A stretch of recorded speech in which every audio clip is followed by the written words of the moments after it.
Whiskey.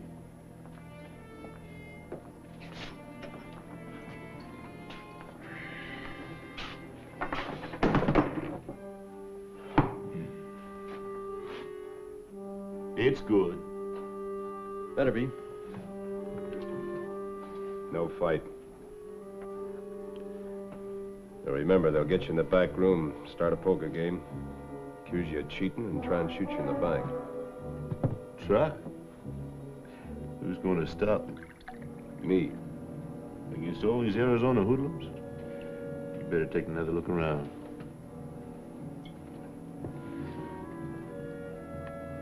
Of course, I realize it's risky.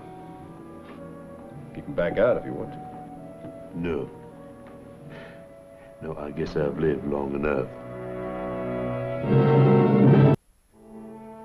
When Wyatt Earp left Dodge City for Arizona Territory, he believed that his career as a peace officer was finished. He wanted to hang up his guns and earn a modest income as a rancher or a miner. Wyatt and his brothers were soon to learn that Arizona had become the last stronghold of the outlaw, a terrifying wilderness in which sheriffs and marshals were open allies of cattle thieves and stage robbers.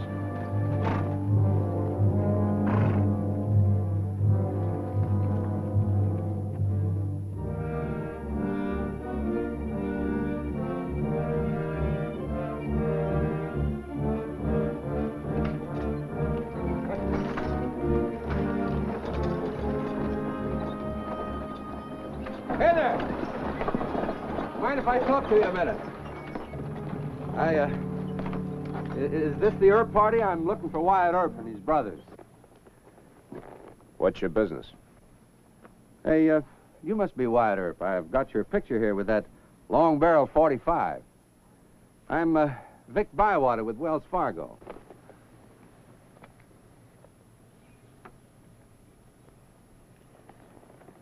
You could be a Wells Fargo agent. Here's my, old-timer's ring. It fits, you'll notice. All right, Mr. Bywater.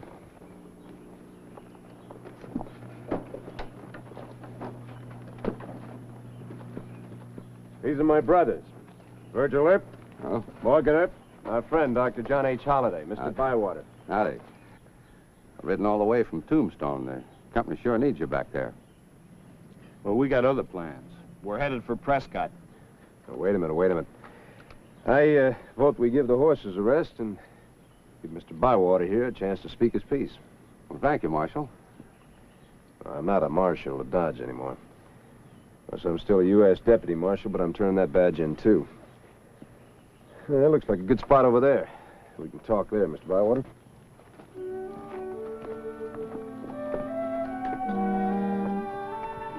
And you can't ranch in Arizona because the Clantons and other rustlers steal your cattle. Mining's not much good either. Road agents heist the ore and bullion. Fremont, the territorial governor, he doesn't seem to care much what goes on. Well, you're exaggerating a little, aren't you? No, Mr. Earp. If you think so, pay a visit to Bootjack's, the first town over the line. What's so tough about Bootjack? You ever hear of mysterious Dave Mather? Mather? Is he in Bootjack? Well, he runs the camp. Now, what's so special about Mather? I want him for murdering a man by the name of Mike DeGraff in Dodge City. Let's head for Bootjack, Wyatt. I want Mather, too. Now, hold on, Doc. We're heading for Prescott, remember? We're 2 days late now. My wife's going to be worried sick. Well, you go on and take the trail to Prescott. You and Morgan. Doc, go pick out a horse. Well, the company really needs you in Tombstone. Oh, Mather could wait. No, sir. DeGraff was Doc's partner. Mather shot him in the back. I thought you buried that star. It isn't going to take Doc and me long. I'll catch up with you tomorrow. But we've already got an undercover man in Bootjack. Now, he knows I'm looking for you to get you to come to Tombstone. Now, the company wants to give Mather enough rope, then we can close in on him. He's had enough rope. Look, it's no use arguing with him. Once his mind is set, that's it. Wyatt and Doc won't need any help in the two-bit hoodlum camp. Come on, let's push those wagons along. All right. Tend to it, Wyatt. We'll be crossing Apache country tomorrow. Yes, sir. Big brother. I'll ride along with the wagons if you have no objection. What's the idea? You want the solemn truth? Wells Fargo wants all the herbs I could find. I'm still hoping to hire you. We might consider it. Nope. Arizona Territory isn't as bad as he lets on. Wells Fargo can handle their own troubles. Come on.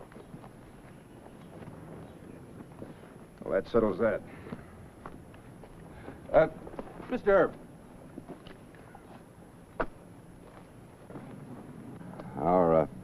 Our man in bootjack is Fred Dodge. He's a husky blonde boy with an Apache tomahawk tattooed on his left forearm. He's a member of Mather's gang, so let him make the first move to help you. Right. Don't worry, we won't give him away. Good. You better check that bunt line with Virgil. Yeah, that's right. Mr. Bywater, could I trade you guns for a day or so? Of course. It's a company issue, but it's a good one. Thank you. Doc, I want Mr. Mather alive. You'll be lucky to get him dead.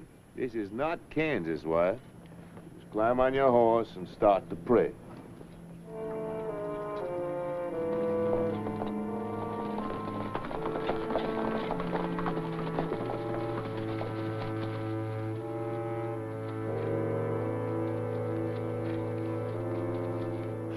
King of clubs. 10 of diamonds. You know, that tomahawk still bothers me. That? It's good luck for me, boss. Luck of cards ain't been so good lately. I got away from the Apaches, didn't I? Cut 'em.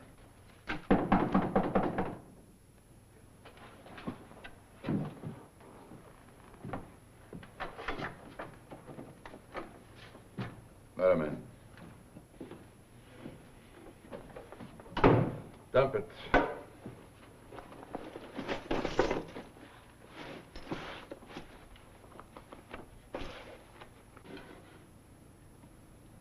There ain't no 5,000 here. We cleaned out the stage, that's all of it. No. You're holding out. You call me a liar, Dave? Yeah. And a cheat.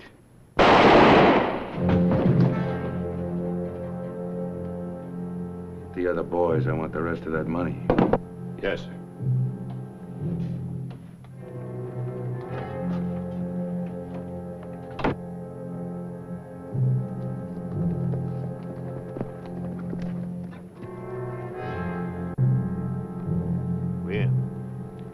Like Mather had a busy week. Yeah. You ride into town first. Check and see whether Mather's wearing a star. Isn't that a technicality? We'll take him either way. If he's wearing a star, it'll cause complications. Why? Let's just ride into town and kill him. Not unless we have to. Wyatt, this is not Kansas. All right. I'll go in myself. No. No, one man starts yelling Wyatt up, the whole camp will go to shooting. Besides, I probably have more friends in bootjack than Mather has. May I remind you that most hoodlums like me? This is definitely a job for the scoundrel. So I will see you later.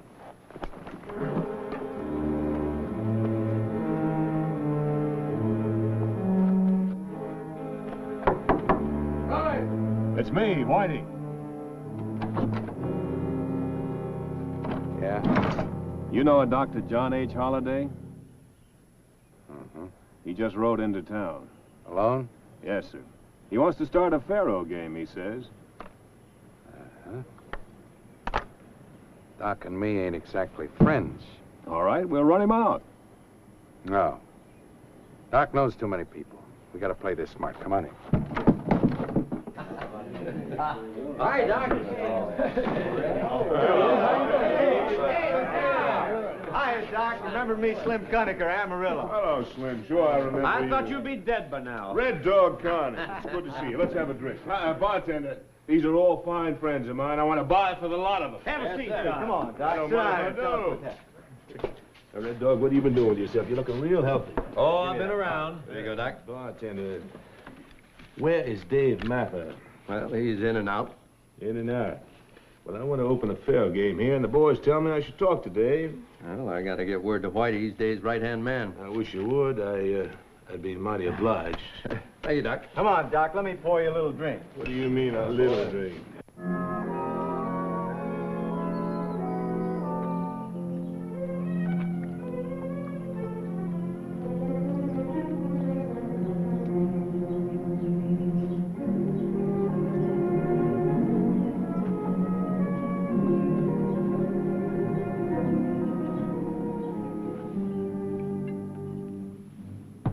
That's the way it goes. Now, my last dental case was a longhorn steer valued at $300. It took 8 men to chloroform that steer, and then I found out he had an impacted molar. Well, when I told Lander, the owner, I was going to have to use a chisel and a hammer, I thought he'd throw a conniption fit. All right, excuse me, boys. Doc. Yeah? Well? Well, what? How'd you get the tooth out? Get it out? Son, I took all of them out.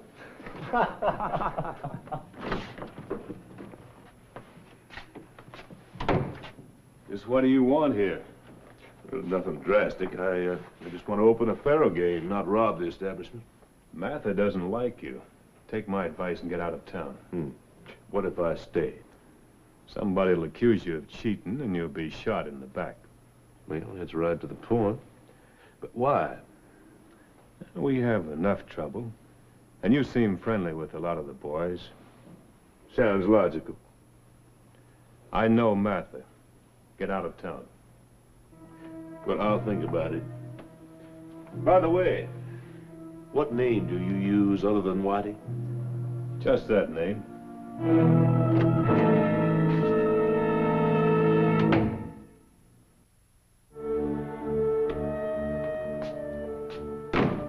Holiday didn't leave town.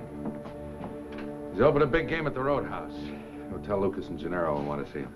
Doc isn't here for trouble, boss. He knows you run this camp. If he wanted to fight, he'd come right straight to you, wouldn't he? I don't want any chatter. Tell Lucas and Gennaro I want to see him. Yes, sir.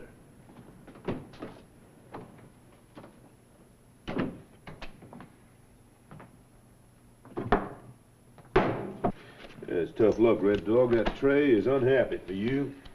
Wait a minute, I'm playing here too, Doc. What's the matter, Slim? Aren't you losing fast enough? All right, it's a 6 and pay a 6.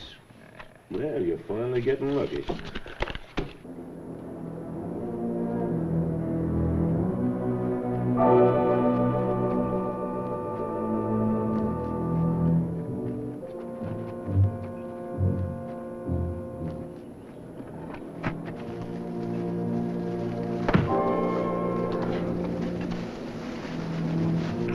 Doc, you sure are lucky. Well, that's why I'm in the business. There's a 4, and we'll pay another 4. I'm gonna try that clean one more time. Hold it, Doc. Let's see that deal box. Sir, are you suggesting I might resort to some form of subterfuge? I think this box is ready. All right, everybody, just take it easy. Martha's in the shack. Go on, I'll cover you. Hurry up. Hit the floor!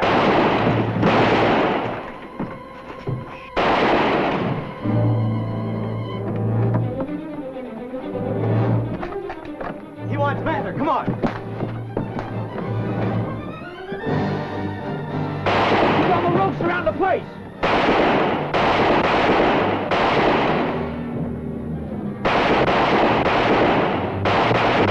Get around. Come on down, or if you ain't got it, check. Can you see him? No, he moved on the other side of the house.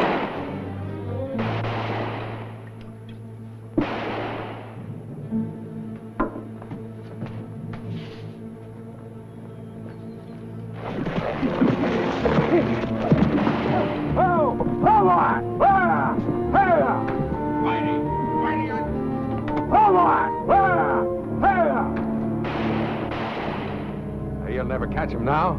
Somebody turn him loose. Well, never mind. Where's Doc? Sounds like he's putting up a fight. Stupids. We'll have to do it ourselves. Come on. Hold it! Lift your hands. I said lift your hands. You in, Doc. That's better. You had no cause to do that. Never mind. Move toward the shack. What are you aiming to do? I can't think of everything. I forgot some cord to tie your hands. Well, that's shooting down there. Well, now, maybe it's 4th of July. Get inside.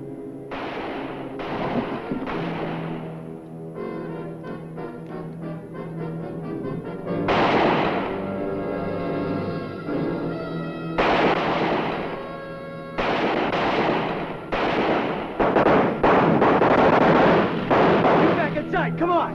Sparks are flying in there, he'll set the place on fire!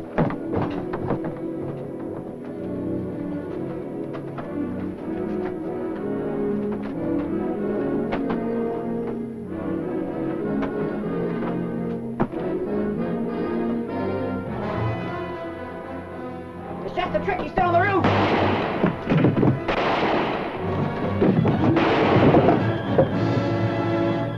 All right, you men inside there. You throw your guns out on the porch and come out with your hands up or I'm coming in after you.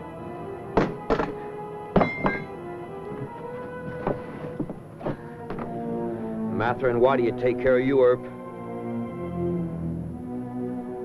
Now, there's 6 men scattered around here with bullet holes in them. I'll take care of Matherin. You men take care of your friends. That makes 7. Now get busy.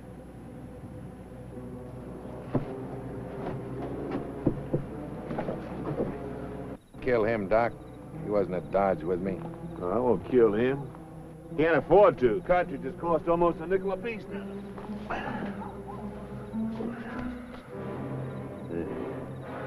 Apache tomahawk. Nice fella. 2 of these men need a doctor. Now go find one and bring him here as soon as I leave town. If you don't, I'm liable to come back here, and then 2 of you won't need a doctor. Yes, sir. On your horse. You throw bullets around like a drunken millionaire.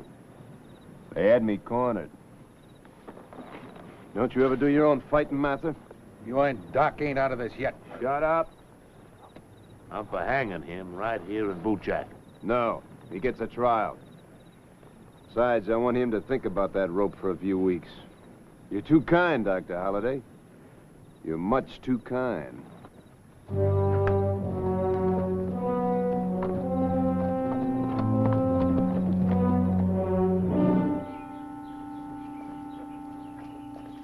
Well, we missed the wagons.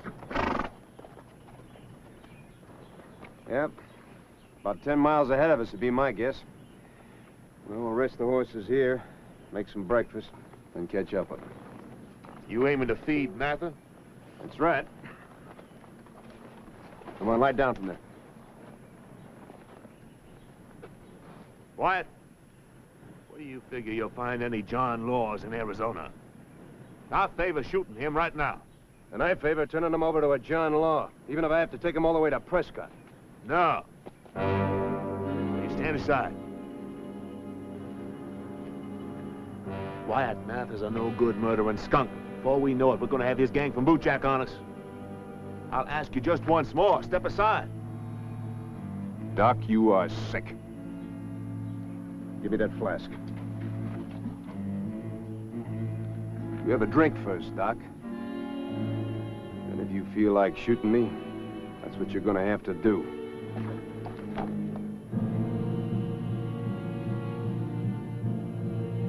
Why didn't you draw on me? Because the truth is, I'm still fond of you. If you stop hiding, Mather. I guess we're all bait for the buzzards now. I'd rather die fighting beside Wyatt than against him. Doc's right, you know. If Whitey and the Bootjack boys won't take me, other outfits will. There ain't no law in Arizona, Earp. Yeah, I'm commencing to find that out. But at the moment, I'm concerned about brewing some coffee.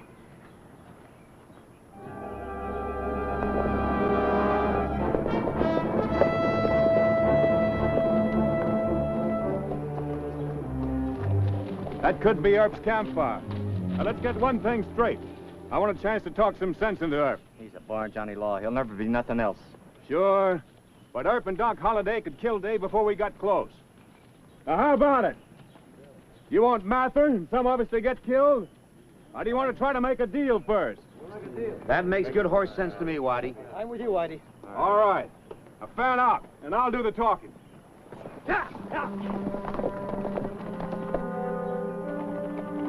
What? Listen. That's either Mather's boys or the Apaches. You want to run for it? No. Let's get Mather in the rocks. Come on. Leave the horses here.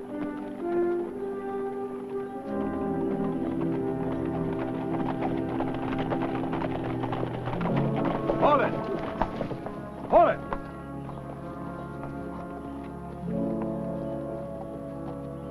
Wait right here, but cover me.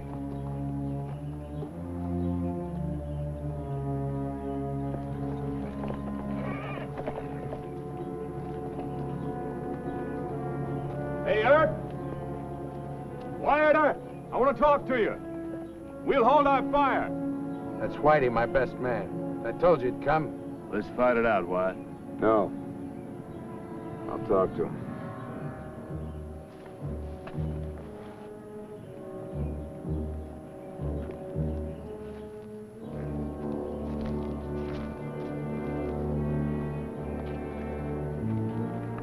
Marshal Earp?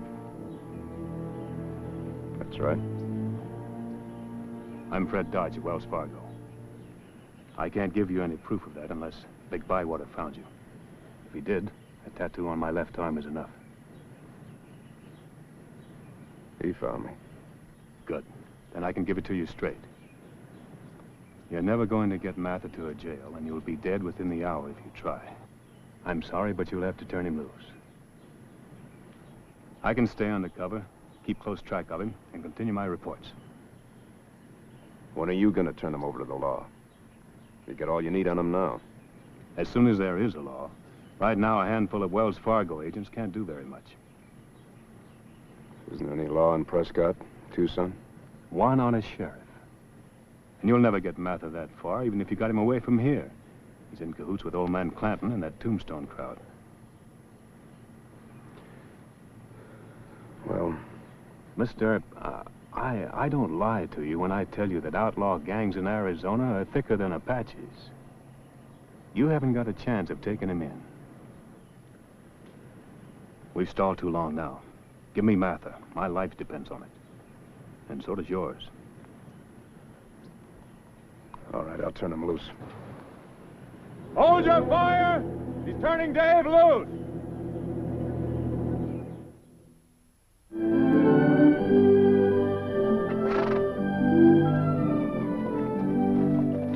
Doc? Huh? Maybe Whitey was lying to us. There must be some law in Arizona.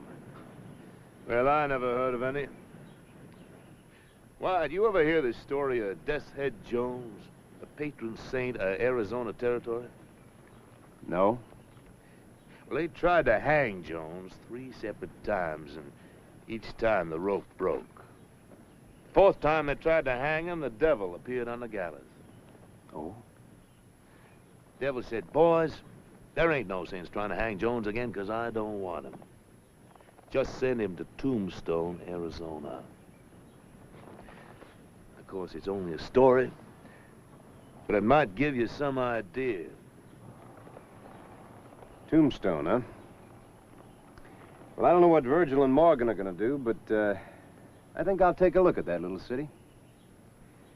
Yes, sir, I'm heading for Tombstone.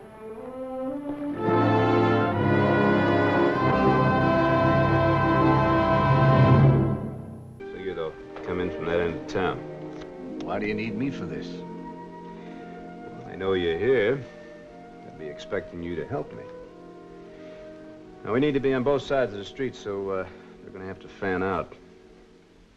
Well, it's a good trap, Wyatt, but it'll only work once. You'll never have a better chance to thin out the Clantons. Sorry I can't help you. You still insist on killing them, huh? It's a matter of principle. 2 men, even us, couldn't take care of a dozen Clantons on Allen Street without using your scheme. Even the Apaches couldn't have thought of a better one. But I know you'll waste it by just winging a few of them.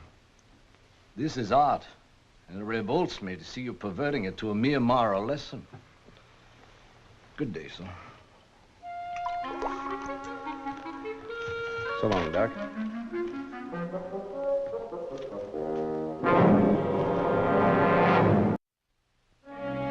Wyatt's violent introduction to the mining camp of Tombstone and his discovery of the brutal lawlessness there convinced him that it was no place for his brothers or himself. The Earps would be outsiders in a town and county dominated by the corrupt political ring who were called the Insiders. Wyatt was sick to his soul of fighting, and to wear a star in Tombstone would be, he foresaw, his own death warrant.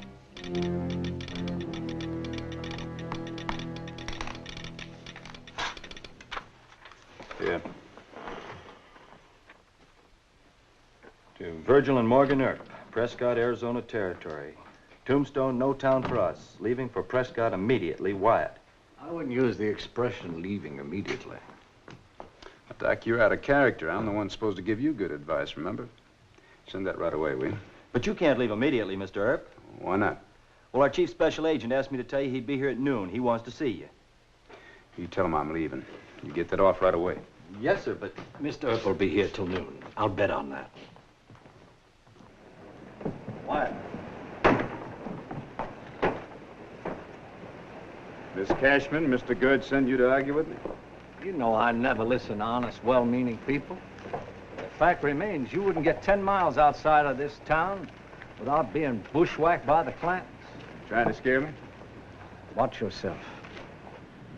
Hey, Doc. $50 on Earp that he lasts 10 miles. It's a sucker bet, Doc. The Clantons ain't even got word of it yet. I don't bet on a friend's life. Well, he ain't our friend, and we've already bet. I got...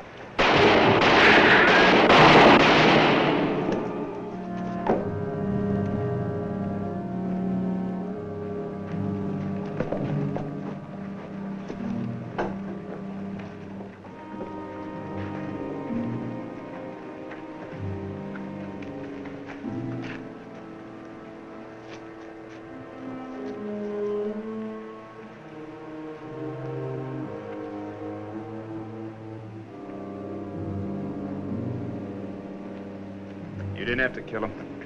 He was sent here to kill you. Deacon, if you won't accept the truth about Tombstone, leave it like a frightened dog.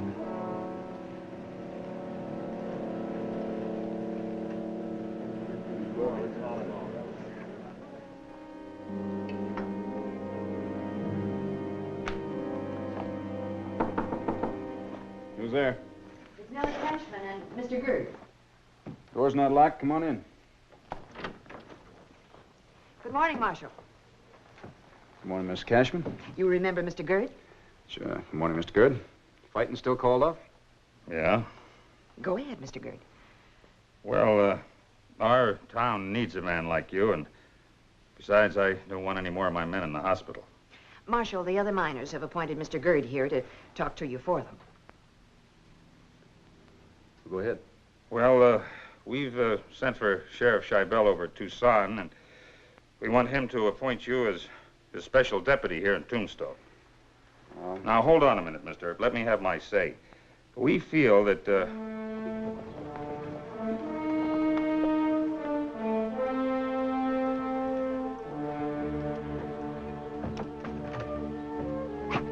We all set, Papa. Now, can we go? Just hold it, Finn. We haven't got the word from Emma yet. It's Earp, Papa. Word's all over Tombstone. We don't move on gossip. All right, put this in the boot, Finn, and will you put your hat on? Yes, Papa. what route can you take? Clanton's cowboys control every water hole from Old Mex to the Mogollon. That's true, Marshal. You wouldn't get 20 miles. Well, Dr. Holliday has a lot of friends around. A doc and 6 good guns, I could make a run for it. I'm afraid the Citizens Council doesn't exactly approve of Dr. Holliday. Well, they don't, huh? Well, Dr. Holliday just now saved my life. Yesterday, you and Miss Clanton had to help me. Now, I'm beholden and I don't like it. And make your own fight with the Clantons here. If I do that, will you let Doc and me handle things? Yes. Now, I know that the council doesn't approve of Dr. Holliday, but after all, he and Wyatt are good friends, and Besides, Doc's mighty handy with a gun. All right, all right. Anything to keep you from riding into ambush in the desert. Thank you. Now, look, if the Clintons do come into Tombstone... We shouldn't ride into just a Tombstone. girl, What ma'am. do you know about Push up, fighting? Finn. You too, Art. Thanks, Papa.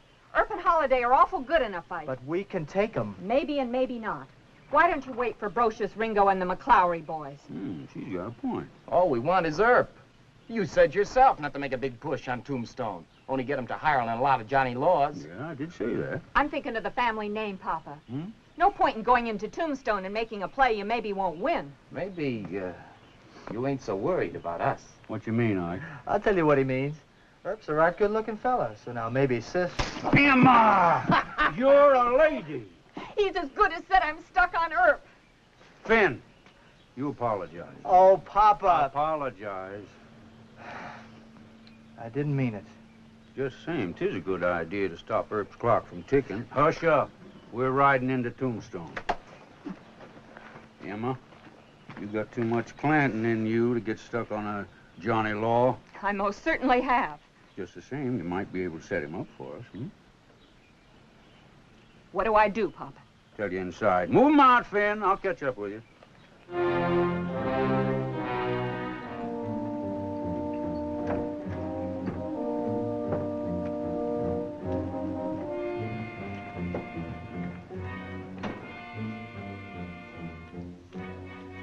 Now, that's Allen Street.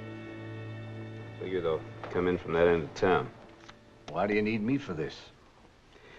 Well, they know you're here. They'll be expecting you to help me. Now, we need to be on both sides of the street, so they're going to have to fan out. Well, it's a good trap, Wyatt, but it'll only work once.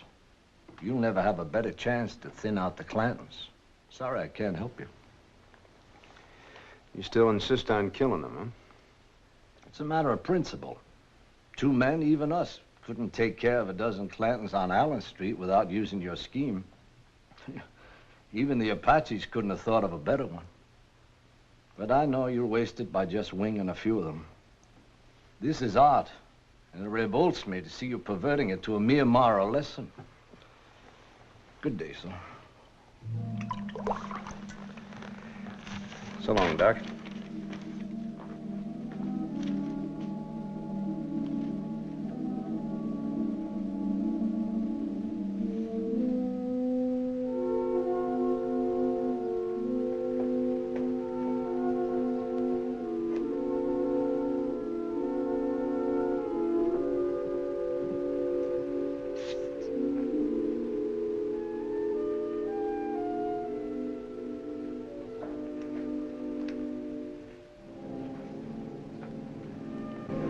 Clanton? Pop isn't coming after you. I talked him out of it. Why? We just don't want to stir up a hornet's nest in Tombstone. After all, it's our town, and there's no sense in getting it bloodied over one John Law. I'm not a John Law now. Why don't you apologize to Pop about what happened in Dodge? He can always use a gun like you. I'll think about it.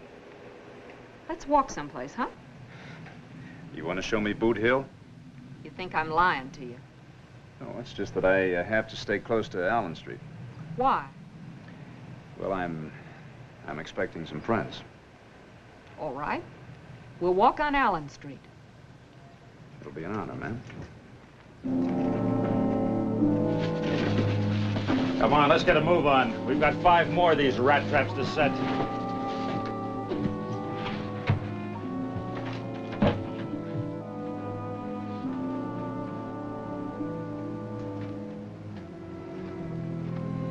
It kind of looks like you're trying to protect me from something. Oh, sure, another woman. The only other woman I know around here is Nellie Cashman. That hymn singing busybody. Don't you like to sing hymns? Not since Papa quit making me go to Sunday school. Miss Clanton, you're a strange mixture. Your father's just about everything that's wrong with Tombstone in this part of Pima County. He's a rustler and a killer. Stop it. And you can't make up your mind whether you're a sure enough Clanton or whether you're just a girl that happened to be born a Clanton. You're wrong about Papa. He doesn't rustle. He doesn't have to. There are thousands of stray cattle from old Mexico.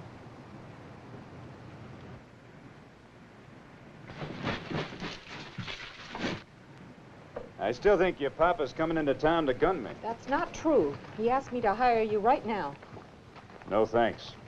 Then I'll ride with you to Benson. You can catch a train there. What if I say no thanks to that, too? Then you deserve whatever happens.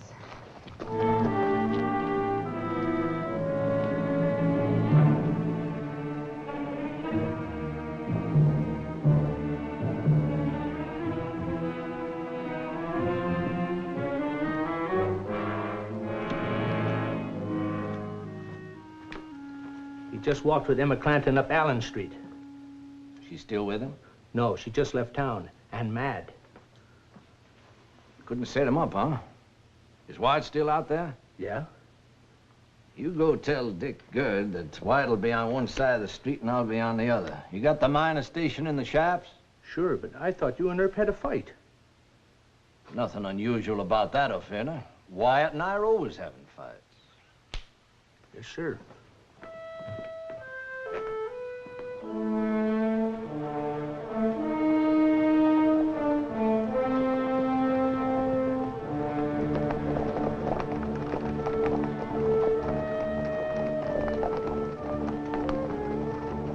Hold it, boys.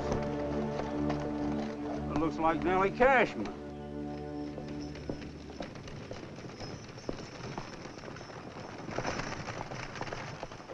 Finn?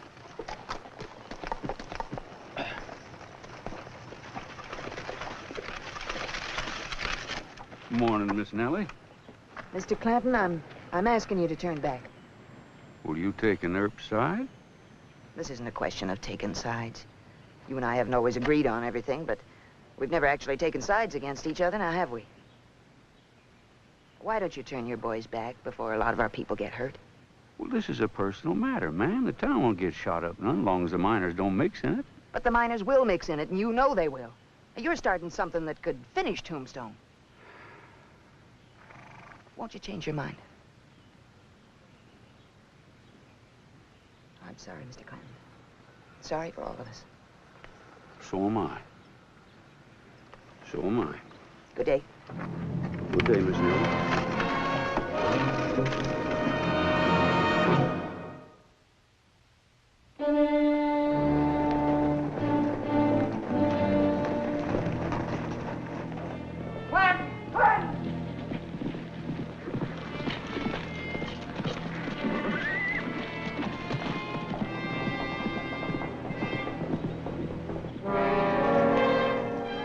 Let's put the horses up, boys. We can take him better on foot.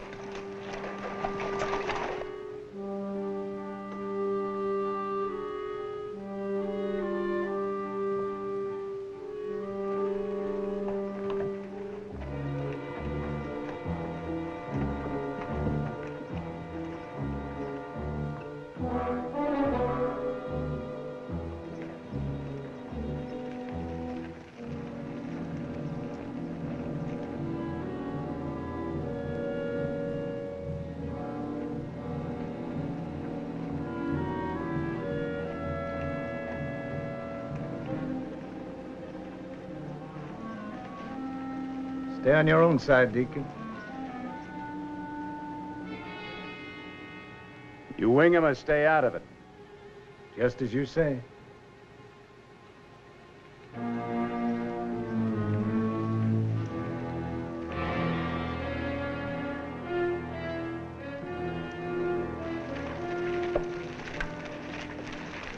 Hey, Papa, Doc Holliday. 2 guns against all of us. Shut up. Spread out, boys. Make yourselves a small target.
That's enough, Doc. They're whipped.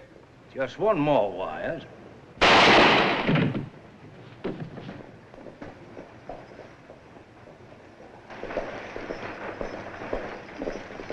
Hold it, Doc. Hello, Fred. Charlie. Looks like you boys been having yourself a time. Want you to meet Wyatt Earp from Dodge, Sheriff Scheibel from Tucson, and Marshal White. Earp? Earp? The Clantons came into town after me. They're holed up in the Oriental Saloon, what's left of them. Go ahead and arrest them. No, not yet, Fred. Mr. Earp, I suggest we go in the jail and talk about this whole situation. Not me. I haven't had breakfast yet. See you later, gentlemen. Thanks, Doc. Not at all, son. Hey, Joe. Pick up those wounded cowboys and take them over to Miss Neller's hospital.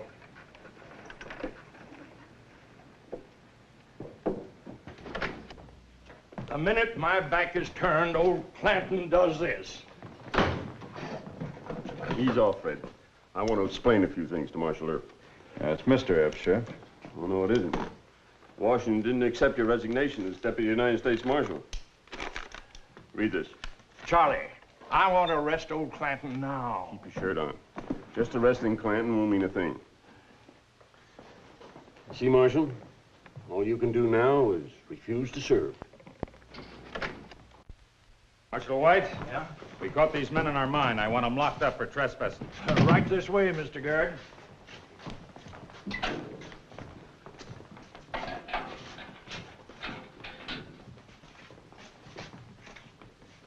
Fred's gonna get himself killed.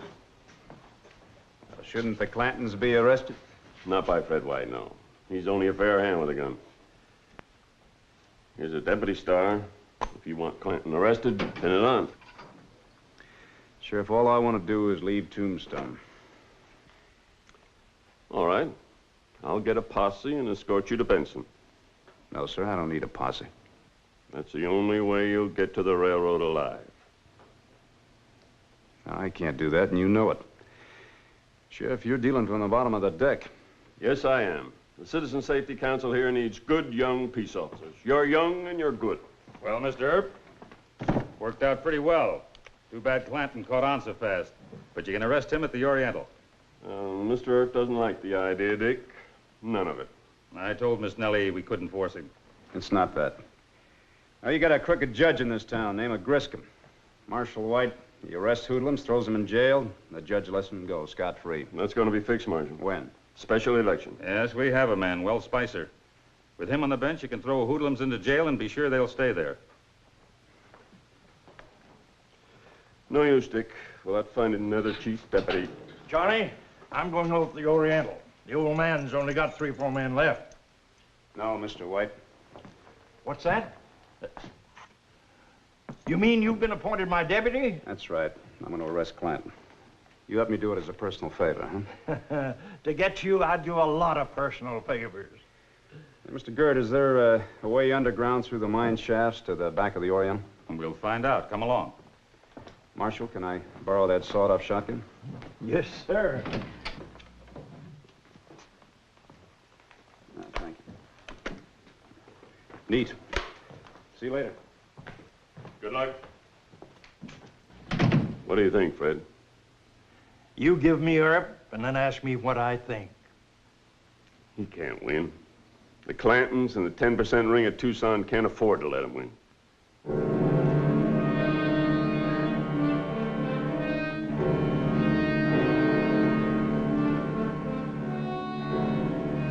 Dirty Yankee trick.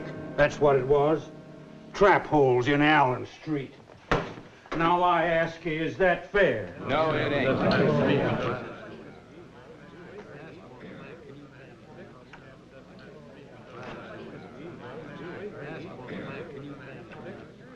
I'm telling you, us from the South is making our last stand right here in Arizona territory. And no blue-bellied Yankee from Illinois is coming into Tombstone and pulling more sneaky tricks. All right, put up your hands. Lift it. All right, you Clantons, face the bar. This won't do you no good, Earp.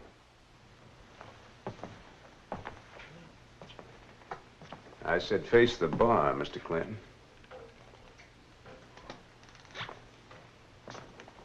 Raise them high. Mr. Clanton, you dropped that gun belt. Reach for the buckle.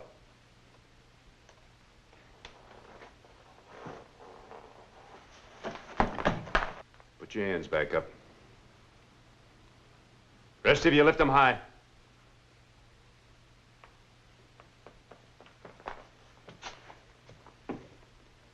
Mr. Clanton, I don't want to have to hurt you. We're all going to take a nice walk to the jail. And you boys go for your guns. I'm going to cut Mr. Clanton right in half. He'd do it too, boys. Watch yourselves. Let's walk.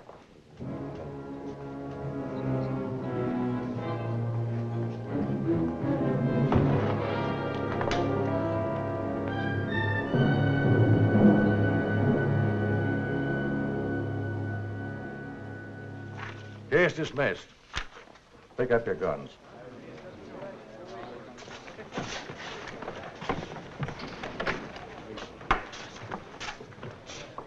Sorry you were put to this inconvenience, Mr. Clanton. That's all right, Judge. You didn't have nothing to do with it. Johnny Law, I'll give you till sundown to get out of Tombstone. And you, Deputy, you better be just a little more careful after this. Mr. Clanton and his cowboys are good, honest citizens. Just remember that, sonny boy. Oh! Sheriff, I charged this man with bodily assault. You arrest him, Judge. I wish you'd do that.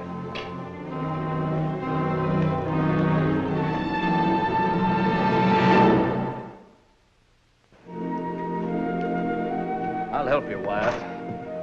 But I'll never wear a star. You have to wear the star. I'll deputize you only when there's trouble. Me or Johnny Law? That's right. But you don't have to wear the star. You can keep it in your pocket. If anybody ever called me Deputy Holliday, I'd kill him. By the very sound of it, just about... Marshal Earp! Papa wants to know if you're leaving town by sundown. Well, you tell him no, Miss Emma. You're a fool. Do you want to leave in a coffin?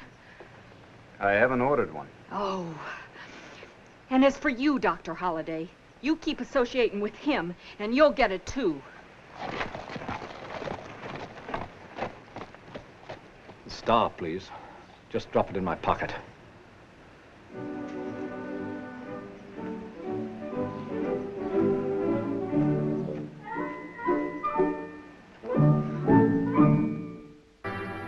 Be sure you spell Earp's name wrong. Spell it E-R-B, not E-A-R-P. Yes, Mr. Dameron. Shut up. A bully boy gunslinger from Kansas has been hired to wear a star in our city. This fella, Herb, has just attacked 2 honest cowboys and thrown them into jail for some harmless high spirits on Allen Street. How long will the honest cowboys of Pima County allow these outrages to go on?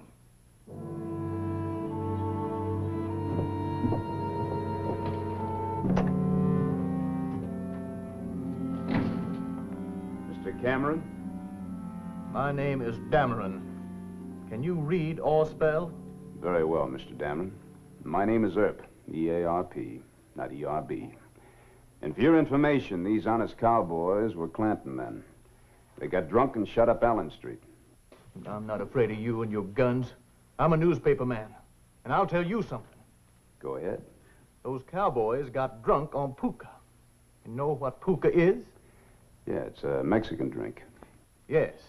And this newspaper happens to know that sutlers from the Indian Bureau are peddling the stuff.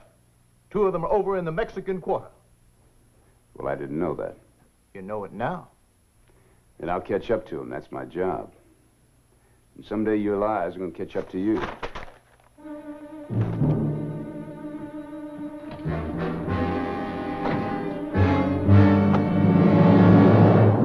2 newspapers, the Nugget and the Epitaph. The Nugget was the tool of the 10% ring and hated Wyatt Earp. But the Epitaph printed the truth and made journalistic history. Wyatt had assumed that even though it opposed him, the Nugget would be fair in routine dealings. But he learned that very few people in Tombstone were fair about anything. All right, friends, now step up here and let's get a little bit of this polka. Yes, sir, friends, a little bit of polka is worth a whole quart of whiskey. Thank you very much. It's a drink for men, for real men. Come on up here and get your whiskey. Let's go, Bill.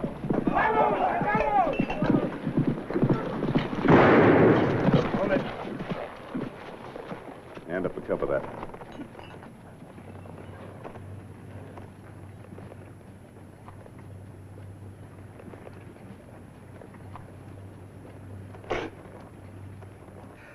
Is it too strong, Johnny Law? You boys got a license? No, sir, we don't. You know there's a law against selling liquor without a license? You're under arrest. Well, we're just trying to pick up a little eating money until Mr. Clum gets here. Who's Mr. Clum? Well, he used to be the Indian agent over at the San Carlos Indian Reservation. That's where the Apaches are, and he quit to start a newspaper in Tucson. Yeah, and then he had to sell out, and he's headed here. To start a paper? Well, we don't know, but he'll start something. He's a real man. Oh, he sure is. Me and Shorty figure he'll get us jobs here. He's a newspaper man, huh? I'd kind of like to talk to him before he hits Tombstone. Oh, well, me and Dave, we know the trail real good. We can show you. Oh, we sure do. You boys are still under arrest, remember? Well, guiding you is a lot better than sitting in jail, right, Shorty? That's right, Dave. You boys got horses? Oh, yes, sir, we do. Oh, we got two of them. Let's go. Hold it. Leave that here.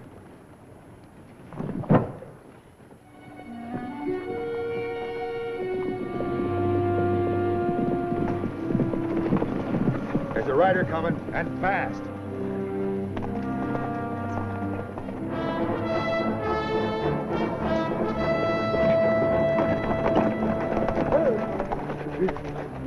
Mr. Clum, howdy. Shorty. Hey. Marshal Earp, this here's Mr. Clum. Howdy, Mr. Clum. How are you, Marshal? I could talk to you for a spell. Why don't we sit a while in the shade? All right, Marshal.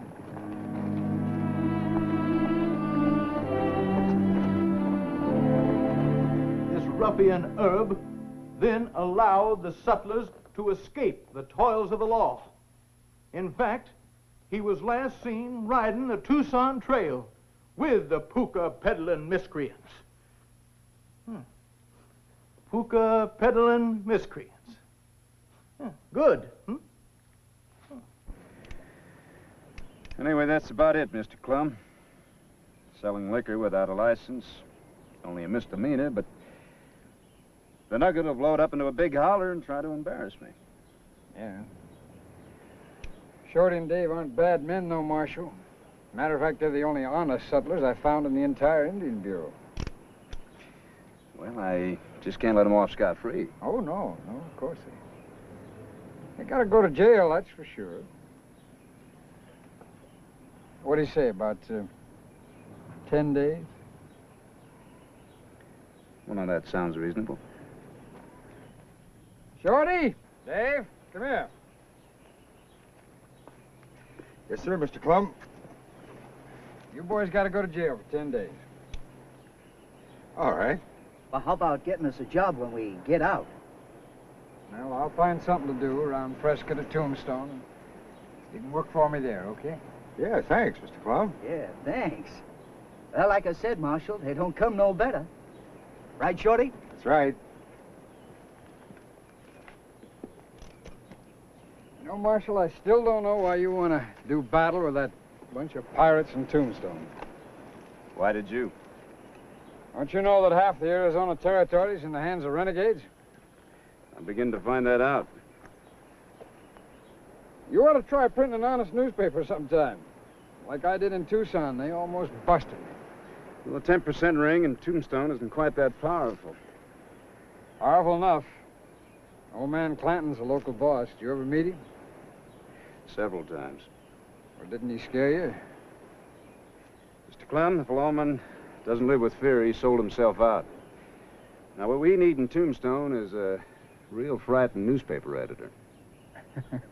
Well, I'm frightened enough, Marshal, but no thanks.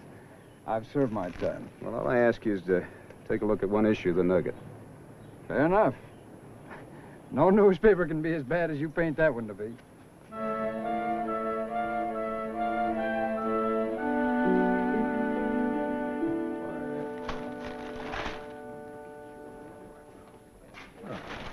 Wyatt, have you seen that paragraph? There. That's criminal libel. You ought to arrest that man. Dr. Halliday, what do you think? Jail's too easy. I'll pay Dameron a visit. Well, wait a minute. I think I'll take Mr. Clem's advice. I'll arrest Dameron. Wait a minute, Wyatt. Make this a federal case. This newspaper's got subscribers in New Mexico and Colorado as well.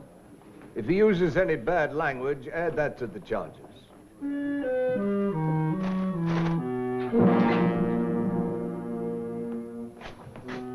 Go on. You made the mistake of your life, young man. Won't be the first time.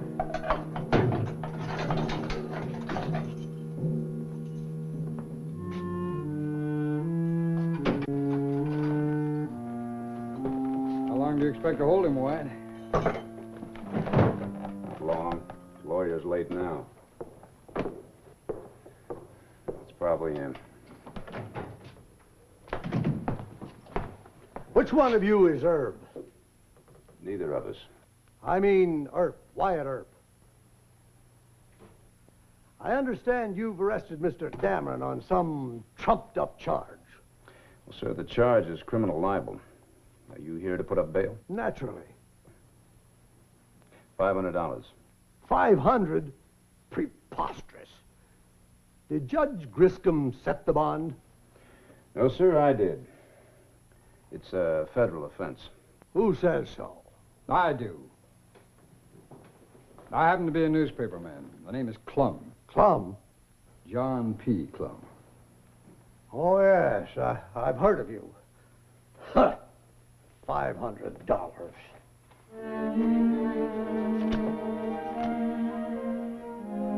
Furthermore, you have attacked the sacred freedom of the press. You think this is going to hush me up?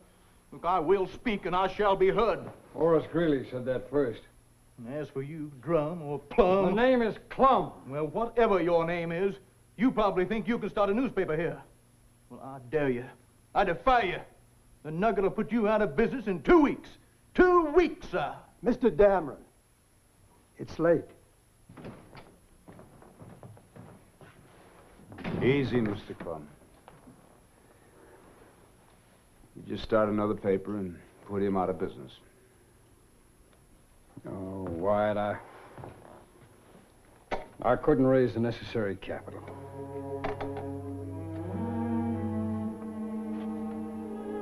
All Mr. Clum needs is $3,000 to add to his own capital. Now, I'm sure we won't have any trouble raising that, but the big problem is trying to convince Mr. Clum that his newspaper would have the support of all the decent citizens in Tombstone. And advertising support, too. Now, I can get the advertising if you men can get the money. Oh, we ought to be able to do that. What about it, Mr. Clum? Wyatt, you're new to Pima County and Tombstone. The Nugget has the solid backing of all the insiders. You're not asking me to just start a newspaper. You're asking me to go to war. Well, I'm in it myself, sir. Yes, I know, Wyatt. Mr. Clum, listen to this. The Nugget hears that a renegade Indian agent who was erstwhile publisher of a dirty scandal sheet in Tucson has come to town with the intention of starting a newspaper. The Nugget's faithful readers will know how to deal with this corrupt Yankee sidewinder, John P. Clum. A good dose of tar and feathers and a ride on a rail Let me see that, Miss Nellie. I don't know. This is incitement to riot. Wyatt, you ought to arrest this man again. All right, Mr. Clum. I'll arrest him again. If you agree to start another newspaper. By Joe, you got yourself a deal. Good. Now we're getting somewhere. What are you going to call the paper, Mr. Clum? Well, I don't know. This is Tombstone, and, well, every tombstone should have its epitaph. The Tombstone epitaph. I like that. I do, too. It's a good one. Duck, it looks like you can start collecting the money, and Wyatt, you and Fred can put Dameron back in jail again. That'll be a pleasure. Oh, no, it won't. There'll be trouble. This'll be war, you know. I agree with Mr. White about the war. Who's going to enlarge my hospital? Hire me an assistant. The Citizen Safety Committee. Wells Fargo. Miners. The ranchers. Why don't we sit down and make a list of possible That's donors? a good idea.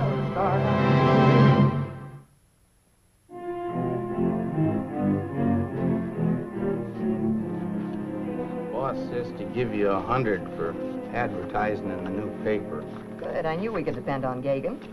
Well, waste of effort if you ask me. How's that, Jim?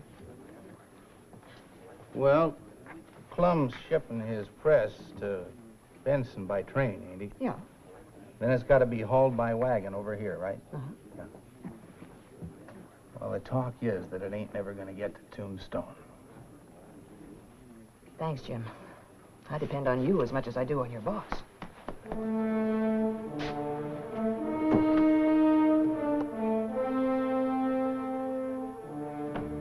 checked Nellie's tip. I have to guard that ore wagon all the way from Benson to Tombstone. You're getting mighty careless in the use of that collective now. Well, you're my deputy, aren't you? Where's that star I gave you? Come on. Put on your clothes and your guns. For a newspaper man? That's right. We need Mr. Clum. And the epitaph. All right, then do it for me. Who else is going? There's Mr. Clum and Dr. Goodfellow. Dr. Goodfellow, why? Because he donated $250 to Mr. Clum's loan, that's why. Well, I donated $300. Well, he's also donating his good gun hand. Well, then I'll donate 2 gun hands. There ain't no MD's going to be superior to me. Come on, let's get out of here. Wait till I get my gun or I'll be killed.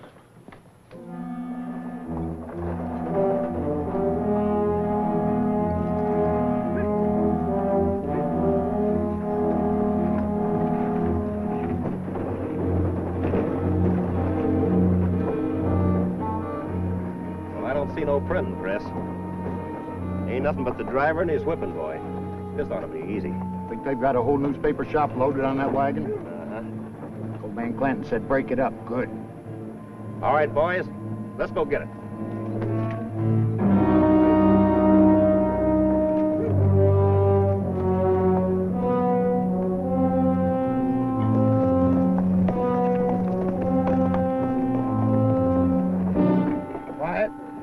Any sign of the Clanton crowd? Not yet. Old man Clanton's heart won't be in this fight. What would he do with a printing press? That's just what I told Wyatt. Get set, here they come.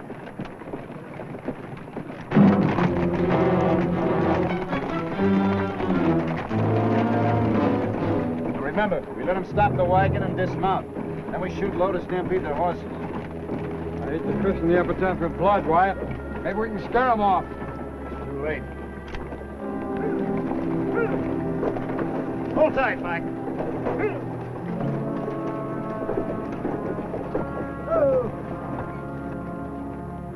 We just want to bust up your freight.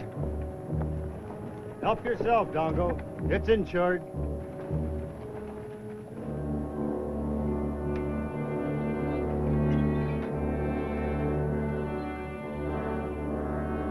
Now.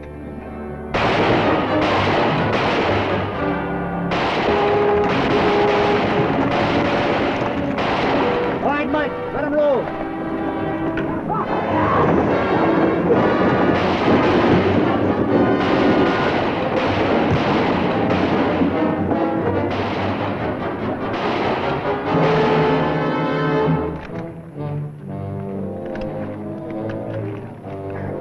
Round up the horses, boys.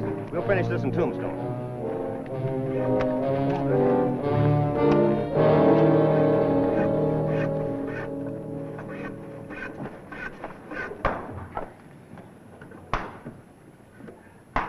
That'll do her wet.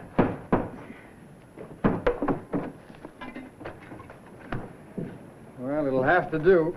Not a man in Tombstone had nerve enough to rent me a building. Yeah, you won't need a building until the rainy season, John. By that time, you'll be able to build your own. Use those printers of mine long about now. You don't suppose anything happened to them, do you? No, they're probably over in one of the saloons getting themselves a cold beer. Take it easy. I'm as jumpy as a cat in a bed of khaki. Now, let's get to work. Mr. Earp. Howdy, Miss Emma. Excuse me. Sure, why? Marvin, give me a hand here. All right. Well, I haven't seen you since the day at the ranch. Well, you wouldn't be seeing me now. Only I have a message for Mr. Clum. Would you like to give it to him? No, you tell him. Tell him to get out of town. Tell him we don't need another newspaper here. Who says? My papa says.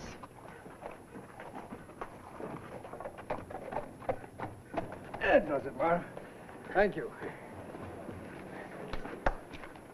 All right. I didn't know you had a lady friend. I don't. That's old man Clanton's daughter. Oh? She says you ought to get out of town. Well, that's how Clinton operates. Tries to scare you first. Who's scaring you, boss? Now, where have you two been? Drank a little beer in that fine saloon across yonder. I should have known. I'd like you to meet Wyatt Earp. Wyatt, this is Mr. Soren and Mr. Reppy, my printers. Howdy. With his whole staff, and he knows it. Come on, Rep, let's set up the press. Wyatt, that's the way a newspaper gets born. Want to strive some stakes, huh?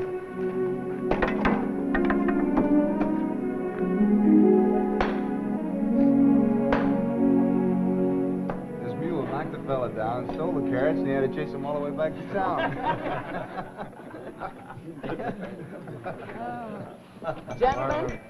Gentlemen, I think we should start the epitaph off with a speech from our editor, Mr. John P. Clum. Now, they tell me that up San Carlos way, he controlled 5,000 Apaches by just his personal leadership. Mr. Clum? Thank you, Miss Nellie. But 5,000 Apaches were Sunday school children alongside of some of the more notable citizens of Tombstone.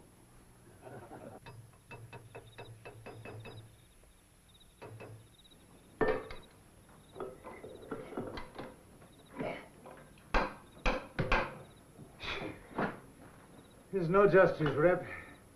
We gotta stay here while the boss has a good dinner over at Nellie Cashman's.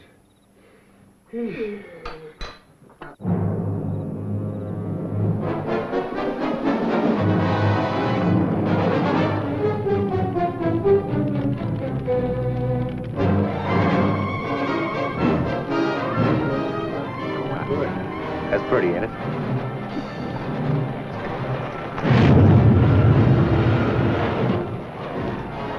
Let's get out of here. Let the other stuff go. Let's put down the press. I hope that time's covered. Yeah. Another box. Let's see if we can save the time. Where is the time? It's in that box. You know. Well, we got more outside. All right. Let's get the press covered up, though. Right. Hey, boss. There's a boss.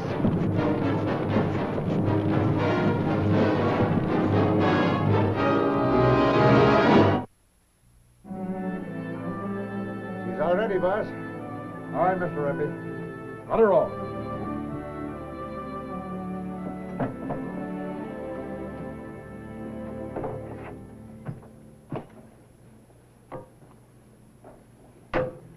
Clanton told you to wreck that press with crowbars and sledgehammers. All you do is start a little fire. Old man Clanton and the boys got called out of town on more important business. Two of us couldn't do much. What's more important than keeping Earp and Clum from printing another paper? $10,000 in silver bullion on wagons heading for the Benson Depot. Oh, I see.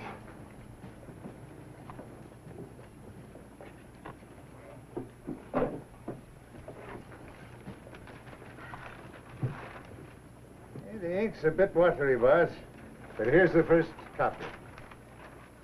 Thank you, Irish.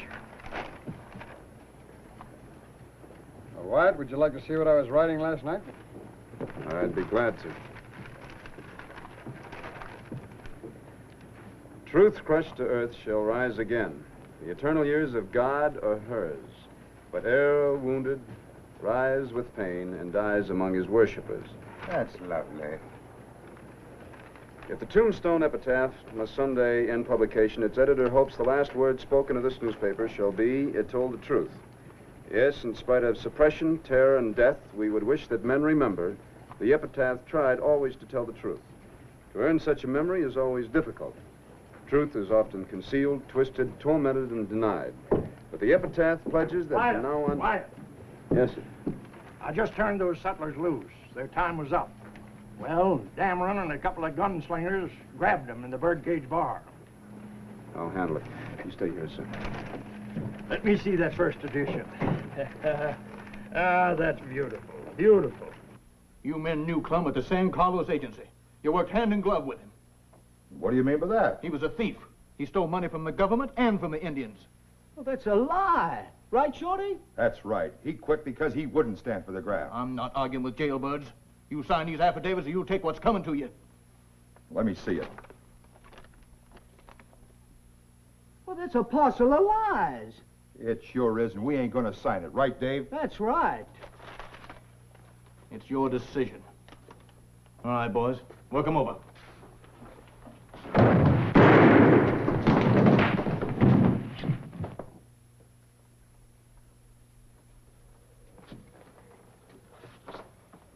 Mr. Dameron tried to get us to sign this against Mr. Clum. That's right.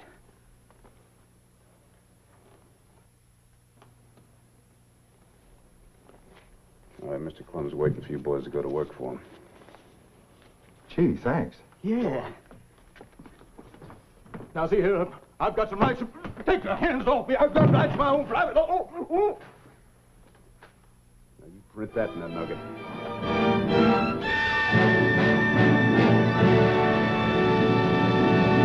Doc, put that gun away. I want to take Mayor Randall and Mr. Clark alive, remember? Well, if they're in Alhambra, you can bet they're going to have their bodyguards with them. Well, just wing them if they go for the guns. Wyatt, if you think you're going to take the man, the biggest real estate thief in Tombstone without any shooting, you've been drinking the wrong stuff. Now, you take the devil's advice. Just once, huh? All right, Doc. Well, there's a picture of a, shall I say, scantily clad woman on the wall behind the bar. And as soon as you make your dramatic announcement that you're going to take Randall and Clark, I'd buy a shotgun here to blast away at the lady. Such a sacrilege will stun every man in the room. Do you think Mr. Gibbs could bring himself to shoot? Well, a real lady? Course not. One that ain't decent? You bet I'll shoot. Yeah, I know, but I'm still a little worried. Don't you worry about a thing. Spicer issued the warrants, that I know. But I doubt that Earp will have enough nerve to serve him. I'm not in here anyway. Mayor Randall, Mr. Clark, I have warrants for your arrest.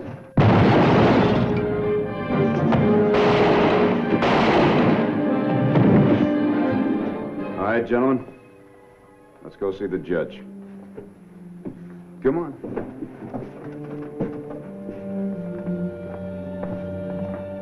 Mr. Gibbs, you handle those boys.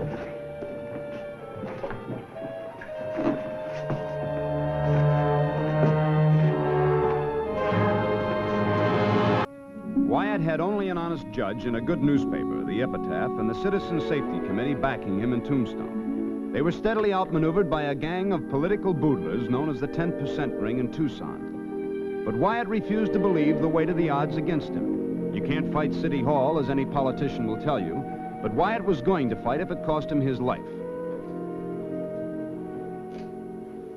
The court will hold you both for trial. Mr. Clark is common thief and swindler. Witnesses have testified that you sold them vacant lots that had already been sold to other buyers. The official complaint will be land fraud. Order! Order in this court! Mayor Randall, you will stand trial for malfeasance in office. Testimony has shown that you were in of all of his deals. Your Honor, I ask that these men be admitted to bail. They may be. $10,000 for Mr. Clark. Monster! It'll be $15,000 for you, sir. Order! Order!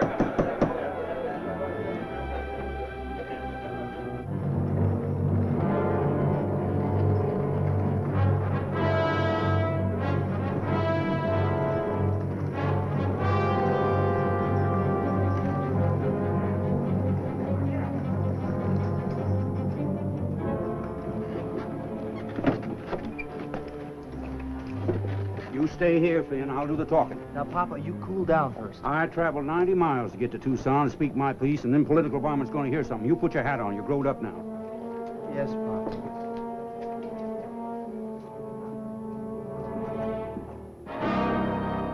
We're losing hold of Tombstone right now. Earp's got himself a newspaper run by John Clum. He's elected a dude judge named Wells Spicer. Now, what are we paying you 10% for? To get rousted around? What's more, them miners have got some kind of committee. They can turn out 100 guns. Mr. And I Clanton, can't... please. How's that, Daniel? There's going to be a whole new deal in a few weeks. What new deal? Did you ever hear of Cochise County? No. Well, your part of Pima County is going to be a new division. It's to be called Cochise County, and conditions will be different. How different? New sheriff, different judge. You'll get rid of her?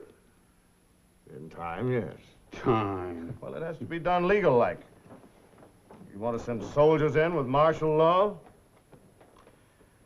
Now, we're sending a mighty smooth fellow in to survey the whole situation for us. Well, now, what's wrong with me? I know the situation now. Yes, you're wonderful, Mr. Clanton, just wonderful, but, you aren't smooth. Well... No, I certainly ain't. I see your point. Well, we thought you would. Well, who is this new fella? Well, you'll find out in time. You'll just have to put up with these annoyances for a while longer. How much longer, Daniel? Oh, a few weeks. Now, you go on back to Tombstone and have a quiet laugh at those law and order fellas. We're going to have law and order to suit ourselves. And you? You'll be the boss of Cochise County. Well, now, that's the kind of talk I like.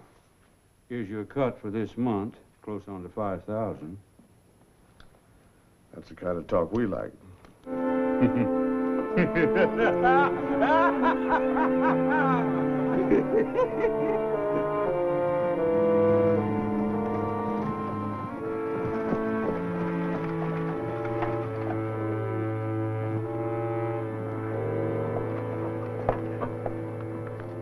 I want you to unload the luggage, then stable the horses, Charlie. Yes, sir. Don't tell me the hotel is that full. No, Mr. B, and that's the hospital. In a tent? It's the best Miss Cashman can do. Shocking. I'll have to see what I can do. If you could, it'd sure be welcome, Mr. Bean.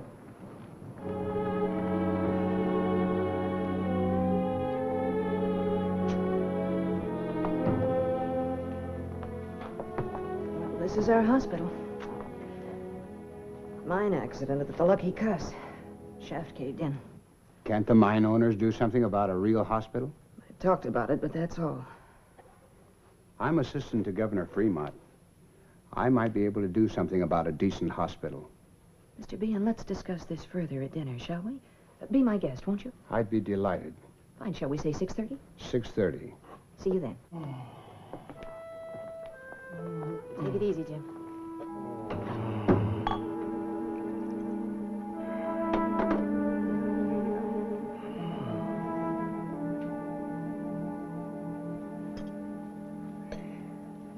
May we? I'd smoke them myself if it didn't cause talk. Dr. Goodfellow, sir. Thank you very much.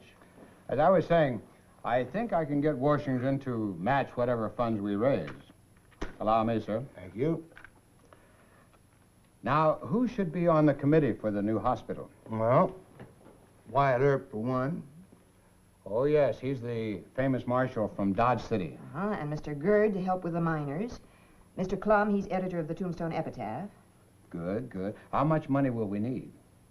$15,000 if we squeeze every penny. Well, then we should set the goal for 20,000. Excellent. Well, I doubt that we can pry Tombstone loose from even 15. Come in. Excuse me, gentlemen. Oh, Miss Nellie, I'm terribly sorry to have missed your big feast. That's all right, Wyatt. Come in.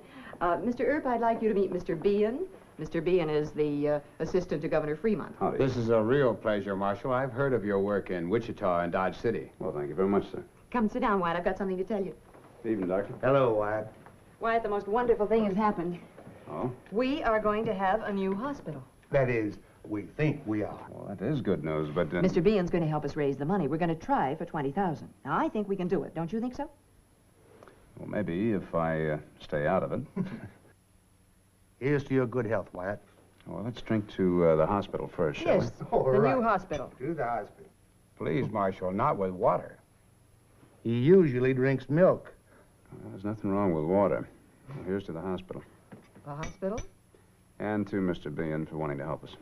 Thank you.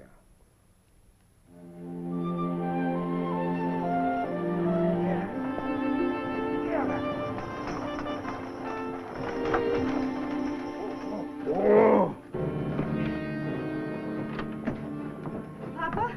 Finn, did you have a nice trip? Sis, wait till you hear the news You of Papa. hush up, Finn. Now, you unload the buckboard and stable them horses. Well, now, what's that for? I'm just glad to see you back safe and sound.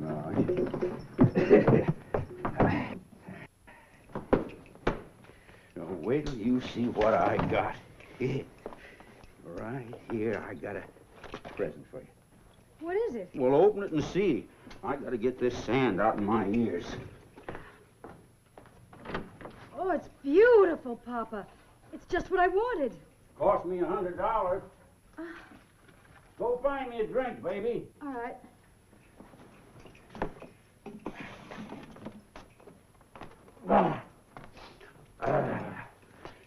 We're celebrating, Emma.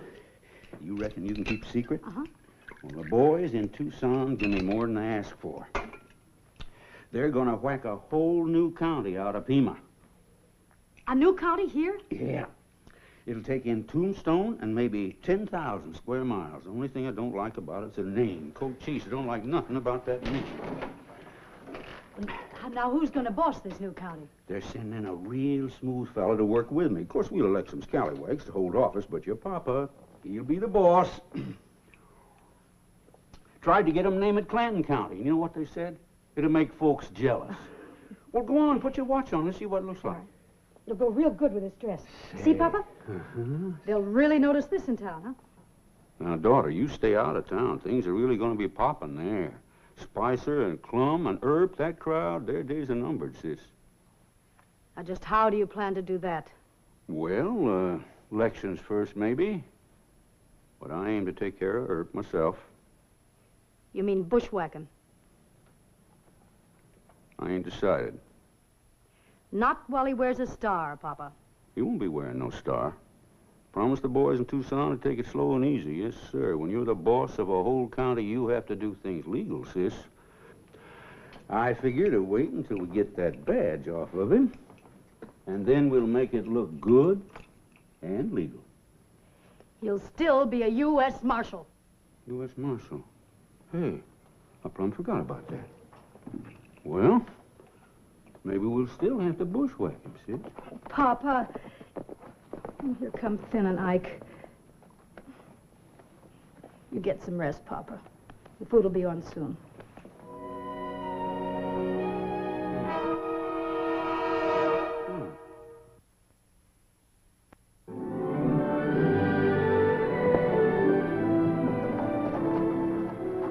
Good morning, Marshal. Good morning. You had a big day yesterday. Yes, sir, I sure did. What makes you so happy? This. Read it. Well, it's from Governor Fremont himself, huh? He promises half the money to build the hospital. We'll get all of it. Miss Nellie is talking to the mine owners right now. Oh, you sure did a good job, Mr. B. Say, do you mind if I start calling you by your first name? It'd be an honor, Wyatt. You know, we sure need a honest political operator in Tombstone. You ought to come through here more often. Thank you, Wyatt. I might be around for quite a while. No? How's that? It's a long story. Come on in.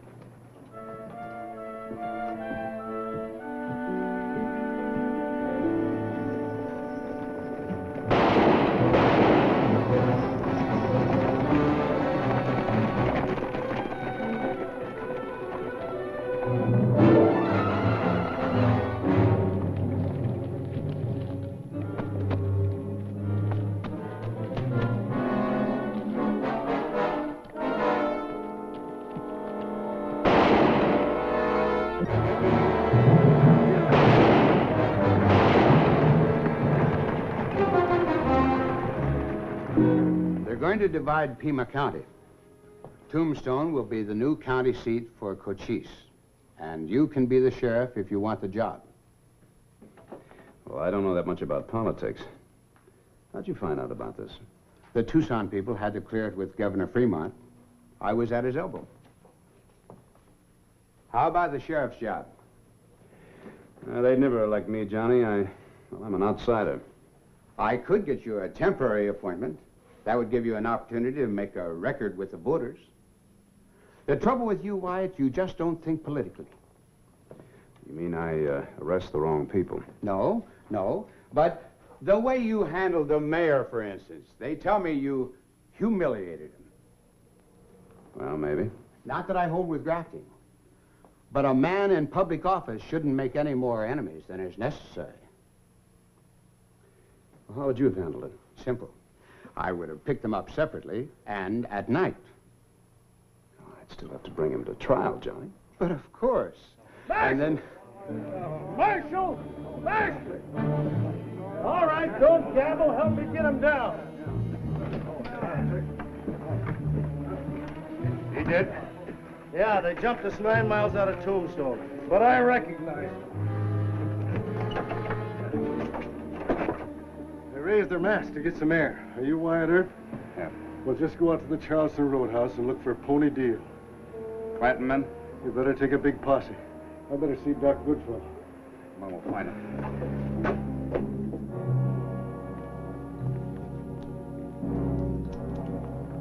Well, this is going to be a bad one, Doc. What's so bad about the Benson stage being held up? Happens every other week. You know a man by the name of Pony Deal? Yep. Well, he and 3 other men did it. Killed the guard. It's only natural for second-rate Clanton punks. You know the Charleston Roadhouse? I gamble there. Well, that stage was carrying mail. It's a federal charge. I want to try and take Pony Deal and the other men without a fight. Back in Dodge, we took him any way we could. Wyatt's been chumming up with Johnny Bean. What's that got to do with it? You like him? I don't. He's kind of a slicker, ain't he? Bean had nothing to do with that stage. The point is that I don't want any bloodshed. The point is, Wyatt, that this country is injuring your brain. They won't fight. Pony Deal wouldn't hold himself up in the Charleston unless he wanted you to come and arrest him. They're setting you up for a bushwhack. Well, I still have to go after him. Come on, Mr. Gibbs.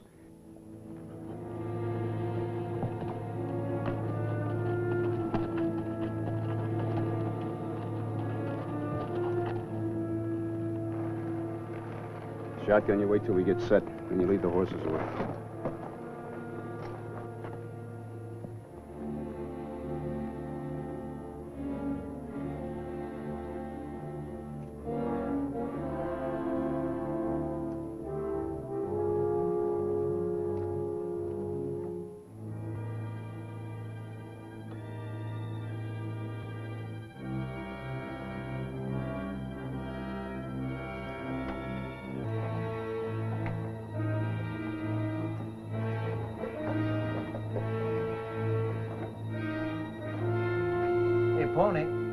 Pony Deal.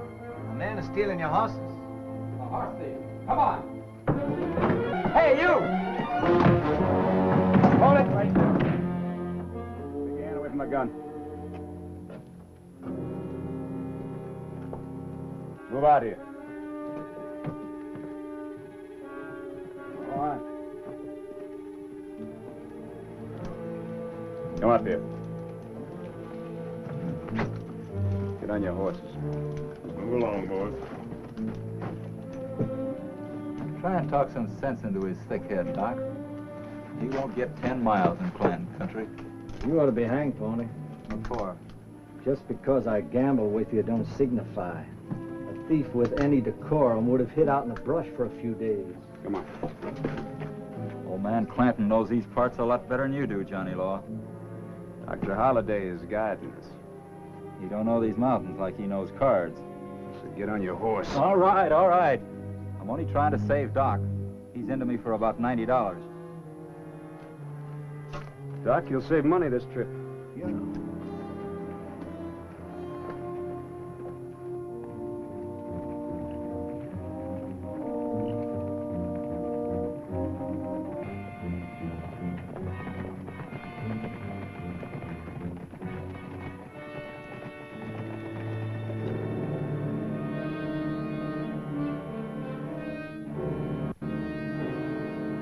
Man said they'd be by this way. Give them a little more time.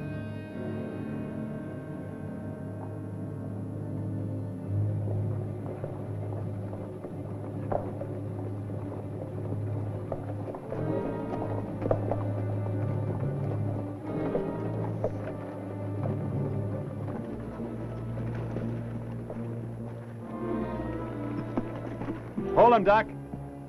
Mr. Gibbs, order the prisoners and the horses. I want to do a little scouting.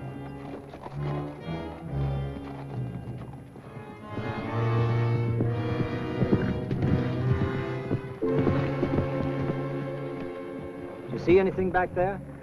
Yeah, some fresh horse tracks. We may run into some trouble at the Narrows.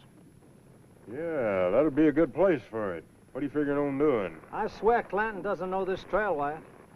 I think we're underestimating them. Let's put some gags on those boys.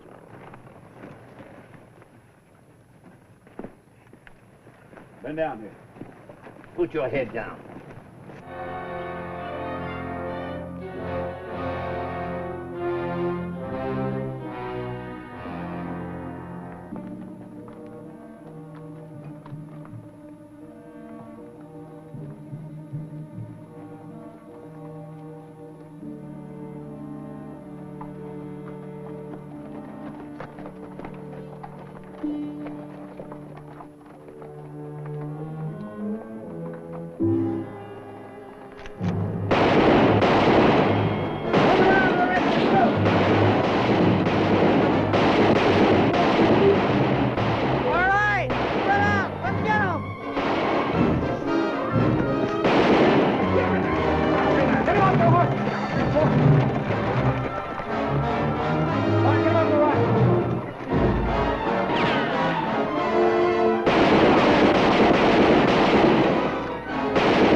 He's got a mighty bad in the neck. Mighty close to the carotid artery. Did you stop the bleeding? I don't think so. We better get him back to Tombstone. No, that's a bunch of darn foolishness. Let me up. All right, let's clear out of here. We'll leave the prisoners here. No, I ain't a-going. Yes, you are. Come on.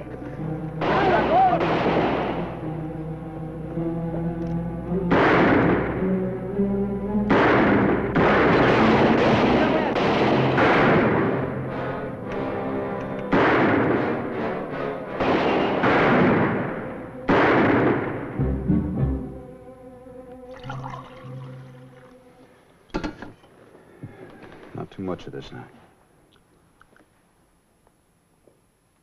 Lost a lot of blood, Mr. Gibbs, but you're still alive. Well, there wasn't no reason for you to let them prisoners go. There wasn't, huh?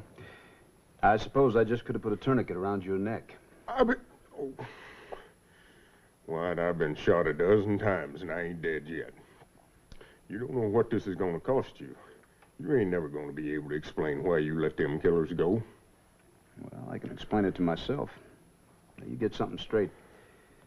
I wouldn't trade your ornery hide for all the hoodlums in Arizona territory. Thank you, boy. No, don't thank me. No, sir. If I'd have lost you, Roscoe would have kicked me all the way out of town. Star or no star.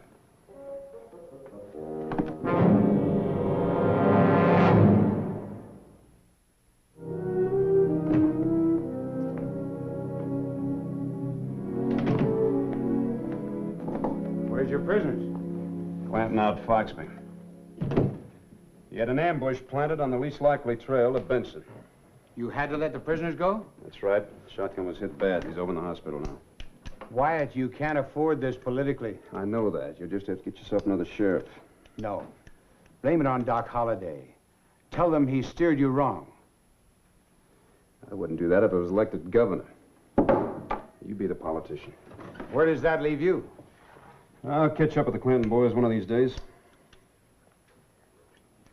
What's the matter? You aim to play along with Clinton? He has the power in these parts, Wyatt. Yeah, for now he has. But I have friends in guns, too. You be careful how you pick your side. This is for blood.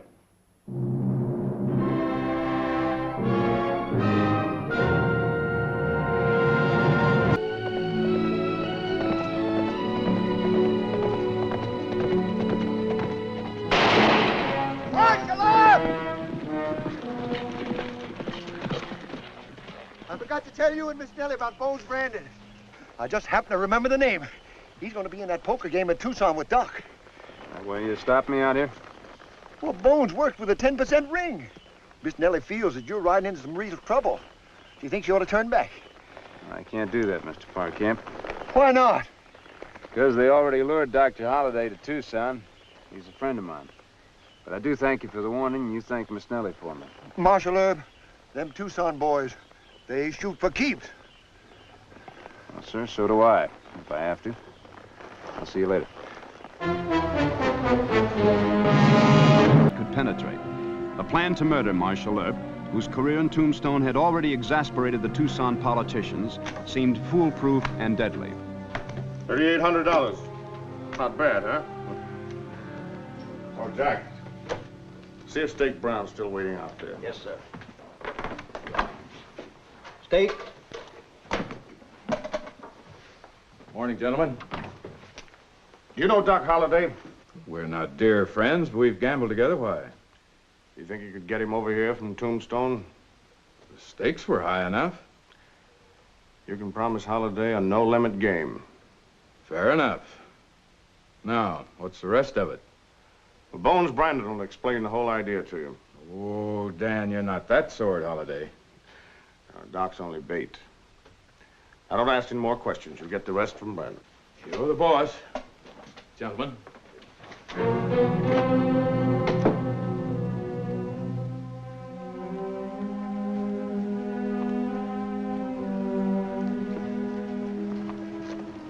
You're sure keeping some high-class company, Bones? Never mind the chatter. Dan Pretty says we're to talk in the back room.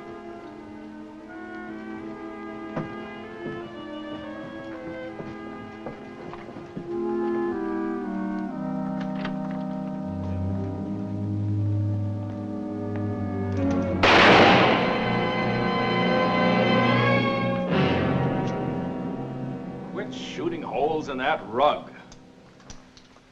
I keep on living, Bones, simply because I don't trust anybody. You're still alive because Dan Pretty doesn't want you dead. Who does he want? Doc Holliday? Nope. Wyatt Earp. Dan shouldn't mess around with Earp. Why, what's so tough about him? A lot of boys have tried to find out the answer to that one, kid. They've all wound up with a busted head or in jail. You backing out, Steak? No. No, if it has to be Earp or me, I'd rather let it be Earp. Start talking, Mr. Brandon. Well, the situation is this. Steak Brown is putting on a big game up in Tucson. I'd be a fool not to go. You know the devil takes care of his own. 70 miles. It's a long way for a poker game, isn't it? Well, I'll just take the stage. We should stay here. I might need you. What, can you replenish my bankroll? If I don't have at least $10,000 in my pocket, I feel like a pauper. You might be unlucky there, too, you know. Not in Tucson. I think it's the air in that town, polluted by corruption. Have you ever met Steak Brown? All the money he steals from financing prospectors, he loses at cards. I'd be a fool not to go. Well, if you do lose, you send me a telegram, hmm? Right. Well, Doc, promise me one thing. Don't rob a bank. You're the only man in the world I'd make that promise to. All right? I give you my word. Thank you, Doctor. I appreciate your sacrifice.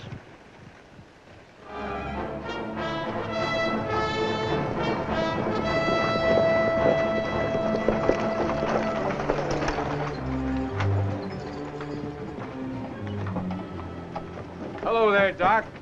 Welcome to Tucson. It sure is good to see you. Don't look so cheerful. I didn't sleep a wink in that bone shaker. Oh, a good quart will make you feel like a new man. Then we can get this game started. Not until I get some sleep. I'm so tuckered out I couldn't read the cards. Suit yourself, Doc. You'll find some good rooms over the Congress Hall bar. Our sucker will keep. You got much money? Oh, about $50,000 in cash and a big ranch in Texas. Have you got much money? I'm loaded. Huh? I'm loaded, Doc. Oh, that's good. Make the trip worthwhile.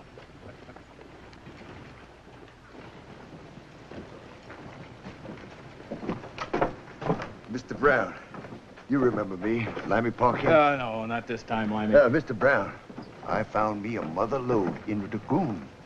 Only need a couple of thousand. Look here. Why, almost pure silver. They always have good samples. He looks dirty and lucky to me, Steak. Got a hunch? Intuition. There, you see. A total stranger smelled silver on me. All right, Limey. I'll see you in the back room.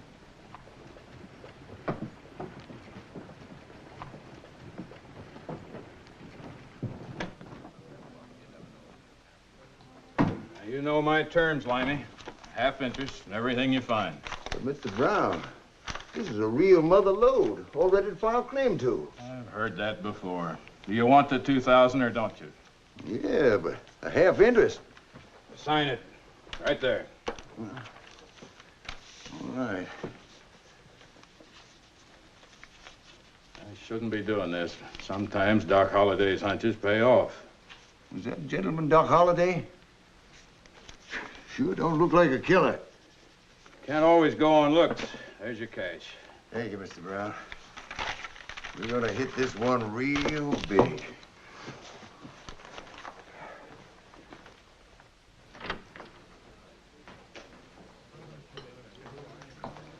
Jerry. Yes, sir? Only one drink for the kid. He's got business to tend to. Yes, sir, boss. Doc Holliday's in town. Where's Brandon? Buying his rancher's outfit.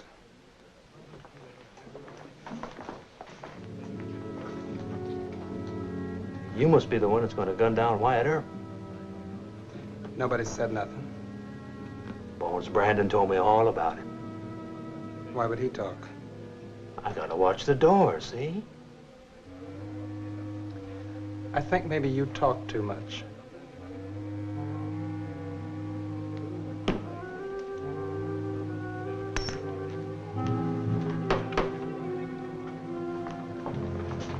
What's yours? Whiskey. Mister, the young boy just left here. You know his name. And they call him the paralyzed kid. Paralyzed kid? On account of his left arm. No. Boy, I'm thinking about it. He's got two good arms.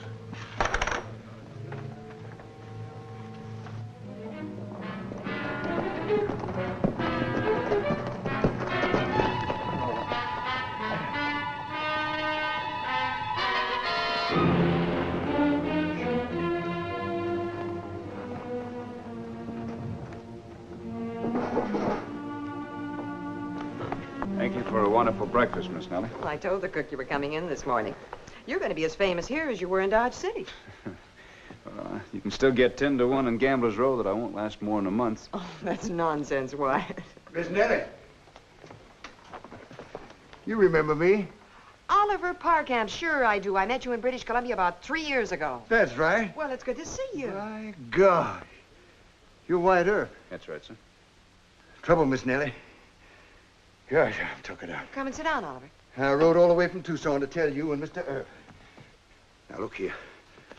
The barkeep at the Congress Hall Saloon said that the paralyzed kid was going to gun you down. It was just after...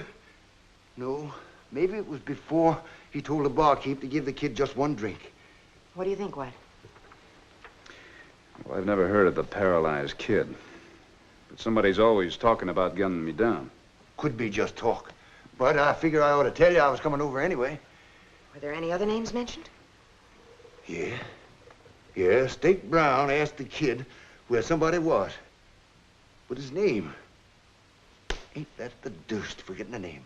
Well, that's all right. Maybe it'll come to you after you rest a spell. Thank you, Mr. Parkamp. I'll kind of keep my eyes peeled. I'll try to jog his memory for that name. It might be important. He ain't worried a bit.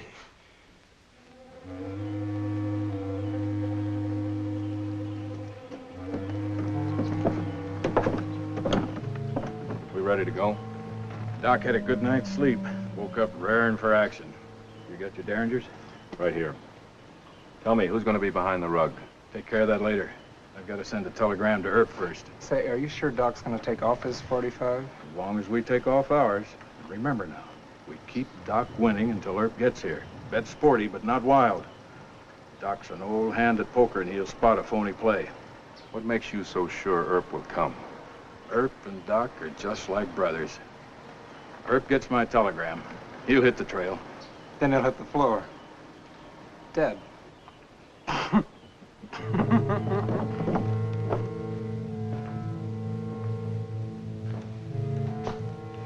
Here. I'm in serious trouble. Come at once. Dr. John H. Holliday. You don't figure them folks down there in Tucson are gonna hang old Doc or something, do you? Doc, anything can happen. Could be wounded, sick, or in jail. Told them not to go. Mr. Gibbs, you go get my trail outfit for me, will you? I gotta sign all these reports. Say, how about me and Roscoe going with you? Well, there'd be nobody to sit on the lid here if you did. You're right. Oh, by the way. Yeah? Prospect, a friend of Miss Nellie's. Came in from Tucson with a story about somebody named the Paralyzed Kid. Supposed to be gunning for me. Here in Tucson? Well, I don't know. Another name was mentioned, but Mr. Parkamp, that's Nellie's friend, he couldn't remember it. Might be important. Well, I'll check with Miss Nellie. Now, Mr. Gibbs, you better notify Mayor Clum and Judge Spicer, just in case there's big trouble while I'm away, Say, couldn't you just send a wire down there to the Wells Fargo agent in Tucson and have one of their boys look into Doc's trouble? It might get into the wrong hands. Besides, you know Doc as well as I do. He'll be expecting me to come myself. Yeah.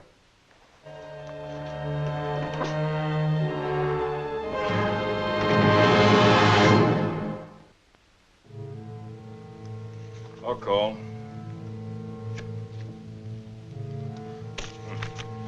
You and the devil have changed my life, Steak. I don't mean to flatter you by mentioning your name ahead of the devil's, but I haven't met him yet. Of course, I may soon have the pleasure. That'll be a meeting, Doc. All this talk about the devil is fidgeting our young friend here. I'm just joshing, kid. Yeah, well, it's bad luck. For me. It's your deal, boy. You think his last name was Branson, huh? Sounded that way. Well, what about his first name? Was it Bill Branson or Bob Branson? Wait. I got it. Bones. That was his first name. Bones Branson. You mean Bones Brandon, don't you? Brandon? Well, now, could be. You know him? I sure do. He's Dan Pretty's chief fixer. If what you say is true, this could sure be a trap. Of course it is. They just used Doc to lure Wyatt into Tucson. How long has he been gone? More than an hour now. Limey, you know that trail. Sure. You take my horse and go after him. You keep him at a full gallop, you hear me? You got to stop Wyatt. Get!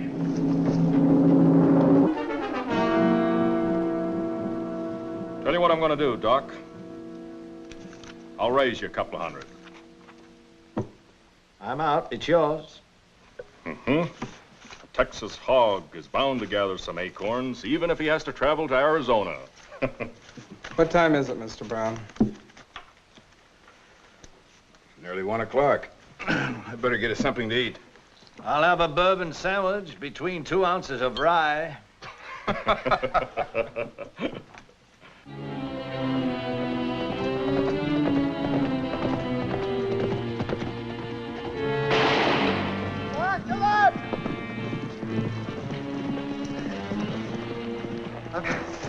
Marshal Earp, I forgot to tell you and Miss Nellie about Bones Brandon.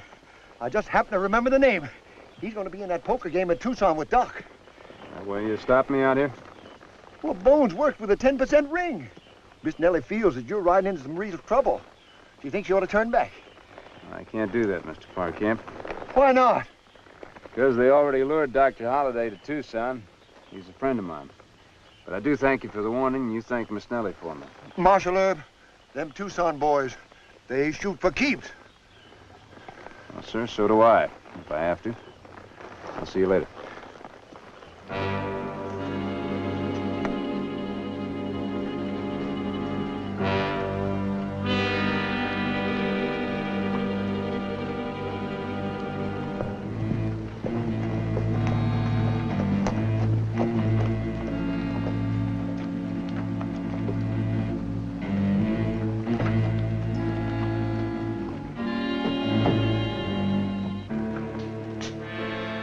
Howdy, Bob. Wyatt, good to see you again. Good to see you. Say, I'm in town on a little business. I may need your help. Sit down. Tell me what I can do. Well,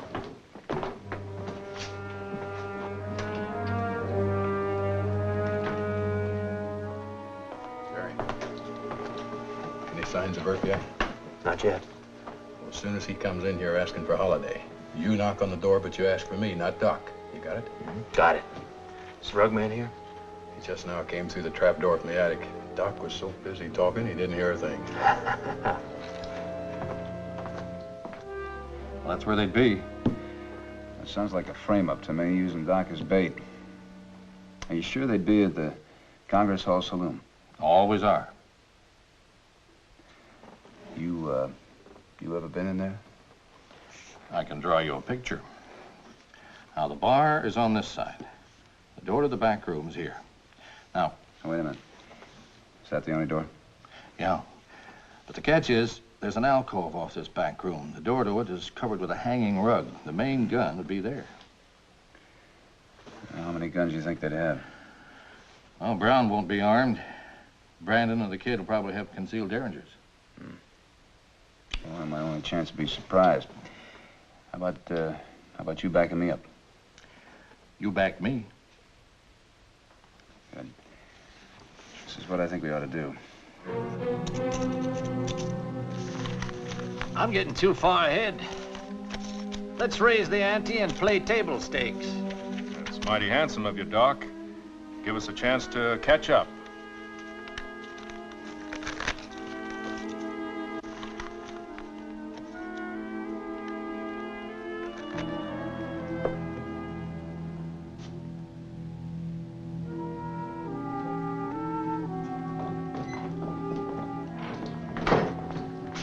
Usual, Jerry. Sure thing, Mr. Paul.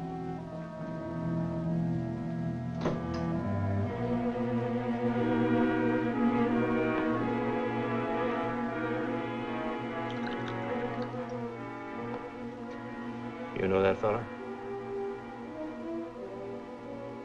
Well, looks like Wyatt Earp. Why? Excuse me.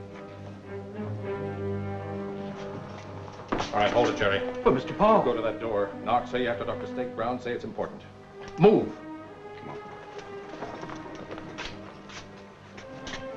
on. Yeah, who is it? It's Jerry, Mr. Brown. I gotta talk to you. Something important. Oh, all right. Hold the deal, Holmes.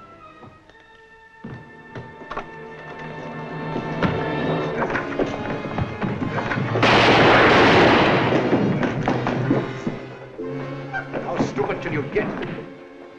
Watch him. We'll need him as a witness. Barkeep, you go get a doctor. Yes.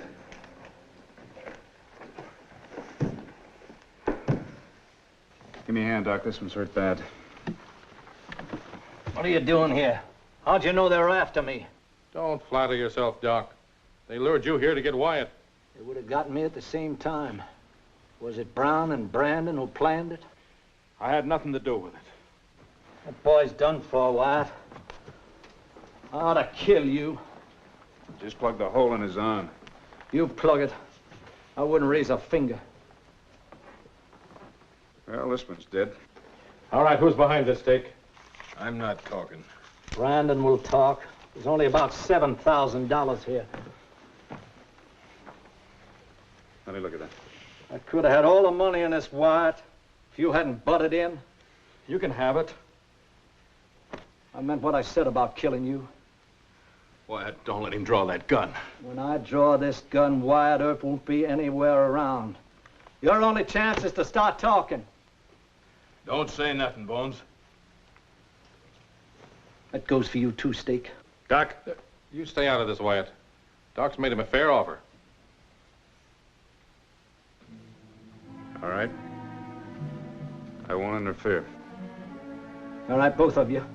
Start talking.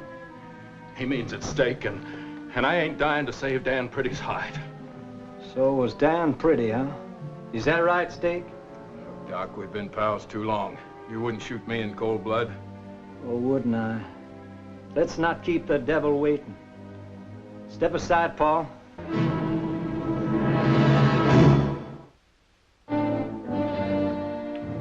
The fools, they bungled it. Had Earp all set up. And they let him and Bob Paul corner him like a bunch of steers in a slaughter pen. Who's dead? Gunner, the kid. Brandon caught one in the shoulder and Steak was buffaloed. No plan is proof against fools. What are you going to do? Nothing. You say it was a drunken brawl. Pass the word. Yes, sir.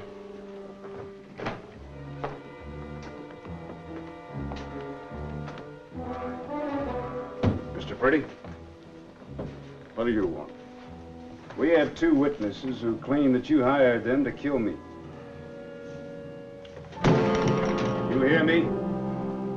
Yes, I heard you. Arrest him, Wyatt. Don't waste your time. Brandon and Brown will change their stories. They haven't yet.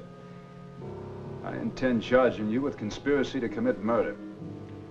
Mr. Earp, conspiracy is almost impossible to prove, even if you bring it to trial on your own terms. Now, this is my town.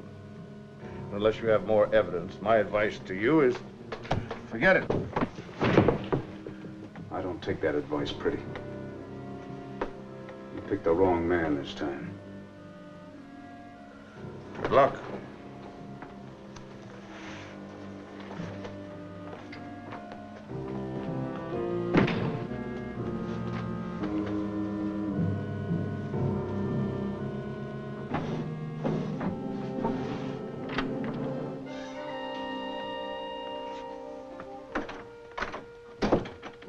You got a gun in that drawer?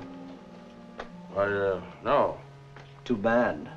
I just like to shoot an unarmed man. Why, Mr. Pretty, that looks like a Derringer. I happen to have one of the same kind. Try your luck. I'll give you plenty of time.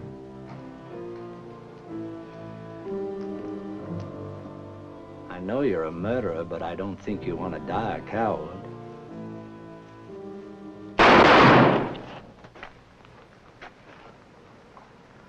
That sound like a shot to you? Yeah.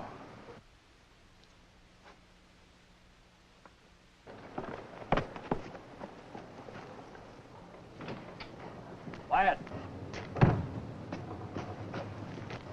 Hey, did you hear a shot inside? Well, I know, but I think I heard a door slam. Mr. Earp! Dan Pretty just killed himself. What? Pretty killed himself. Are you sure? His own gun is still in his hand. I got to get the coroner. Come on, Wyatt. This isn't your case anymore. Oh, you're right, with Pretty out of it. Does seem funny, though, doesn't it?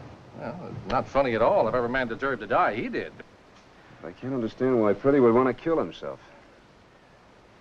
You know, it wasn't likely for me to get any more evidence than I already had, no matter how hard I tried. Maybe he had a bad conscience, Wyatt.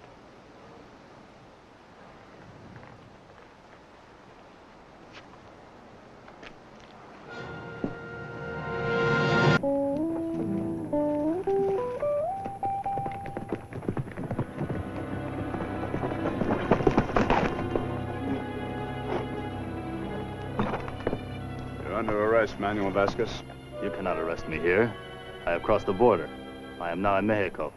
I'm sorry. The line is over the next hill.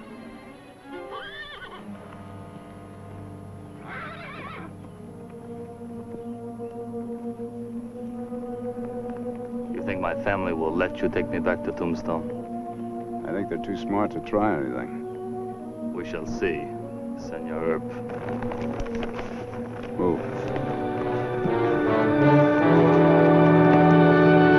Country that had long been Mexican before it was American. Many an old family rancho nestled near the best water of the surrounding valleys. But changes of allegiance are not made easily, and sometimes there is friction, and the kind of trouble that involved Wyatt Earp. Hold it.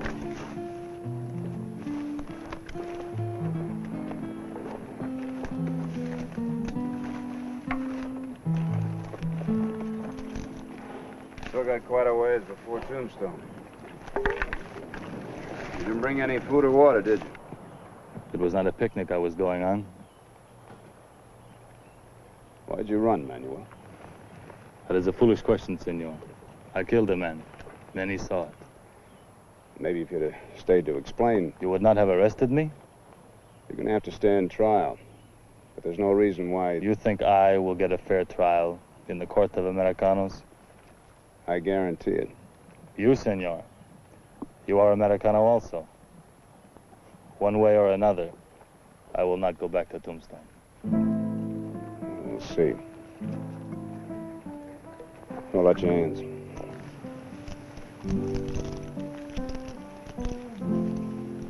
We're gonna have to stop by the Bisbee station. Pick up some water, some food.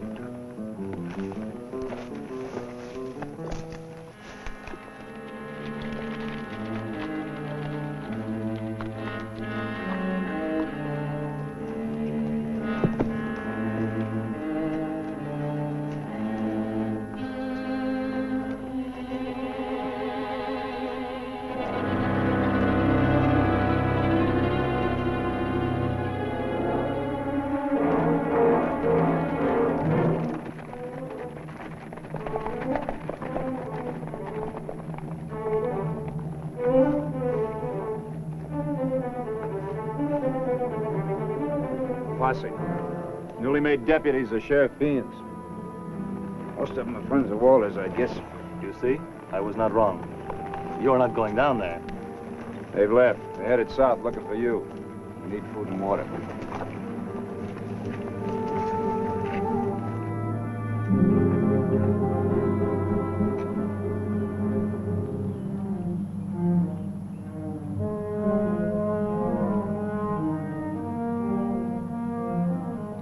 Now, if you want to take off, go wandering around this country without food and water with those cuffs on, you're welcome.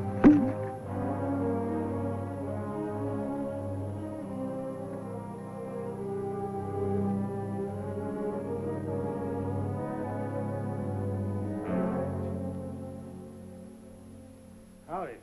What can I do for you? Say, you must be Marshal Earp. That's right. I'd like another canteen full of water. Have this one filled, too. Sure. Get it. About a half a loaf of bread, too. Sure. You get left by the posse? Not exactly.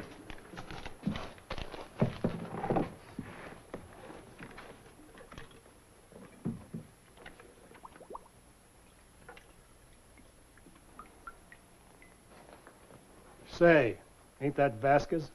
The one they're looking for? Just fill the canteens, please. Sure.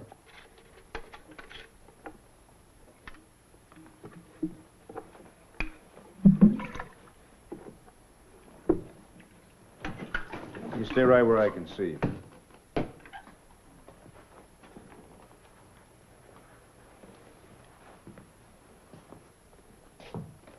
Thank you.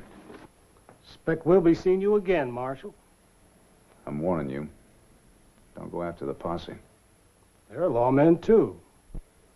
Just don't go after him. You trying to protect a killer, Marshal? Get going. Here. Put your hands down. Why are you doing this? Because we're gonna have to ride fast. Go on, get out of here. I'll catch up with you.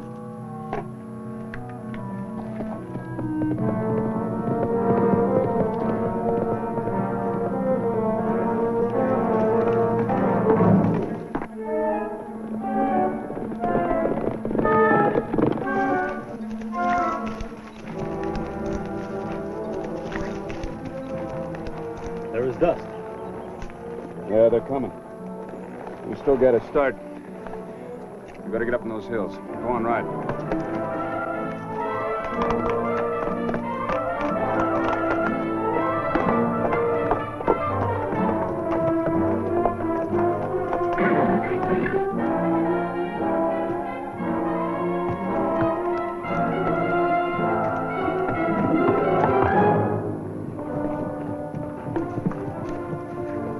Hold it. No, senor. Take his guns. Gracias, Francisco. Unbuckle. My gun is in his saddlebag. Now, I think we had better move quickly. Andale! Andale!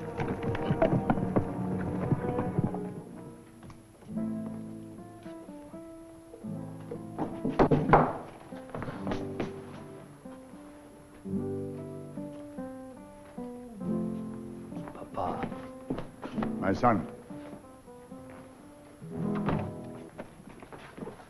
Senor.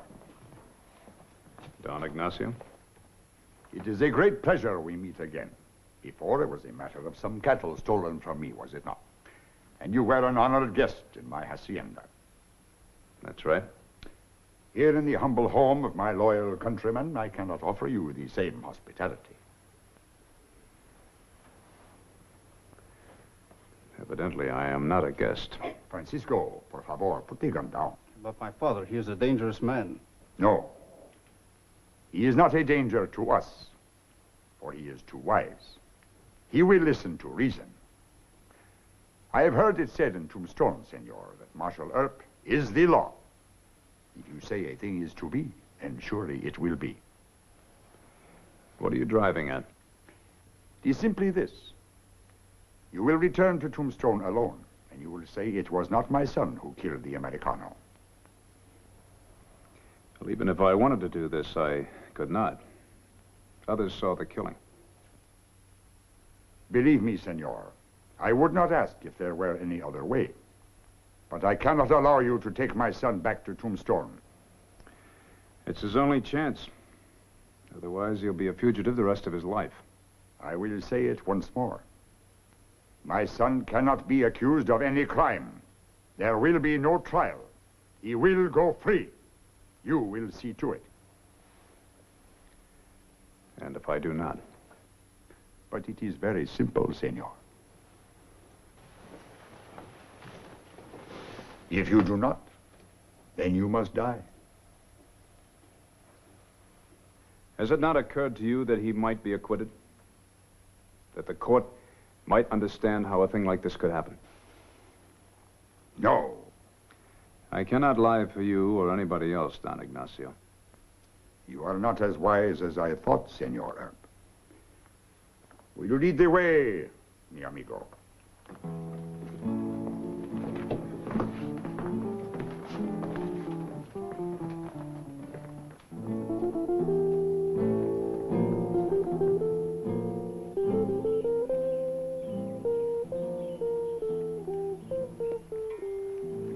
Here. Here, where the horses pass much, there will be no trace. Here, senor, you will begin to dig. And what am I digging? Why, your grave, of course.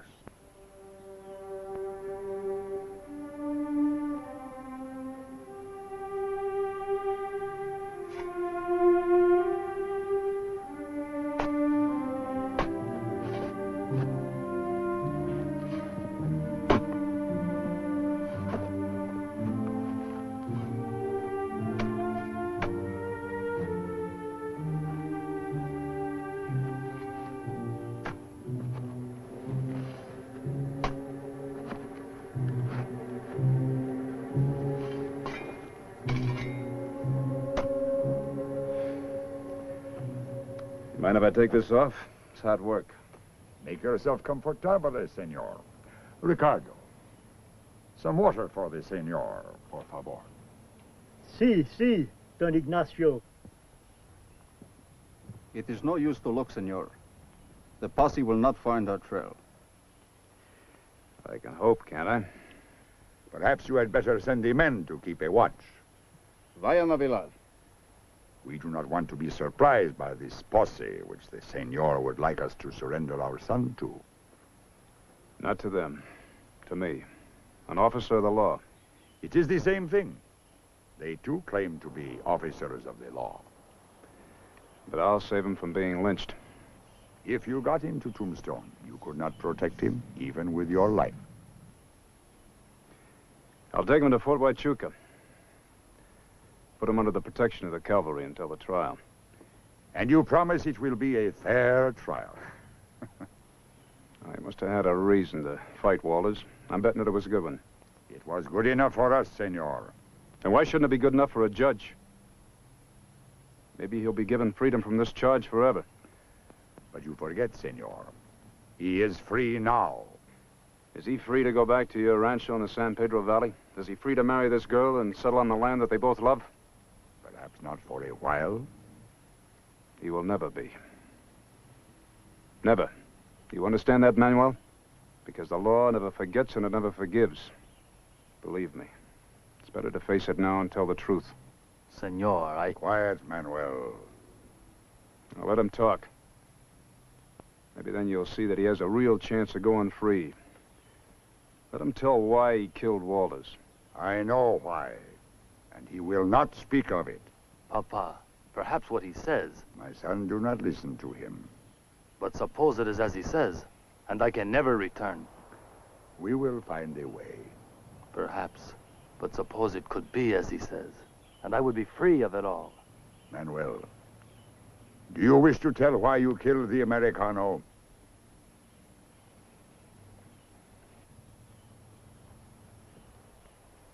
No, Papa.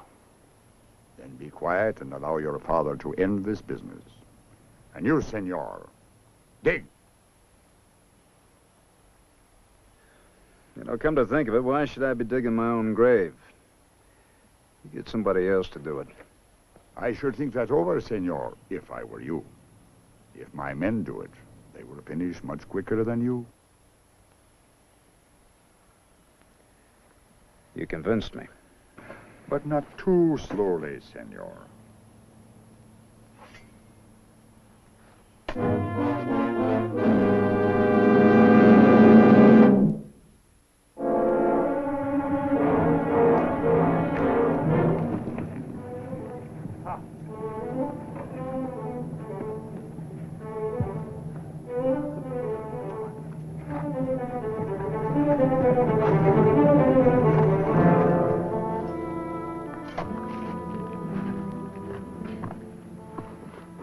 Water, senor?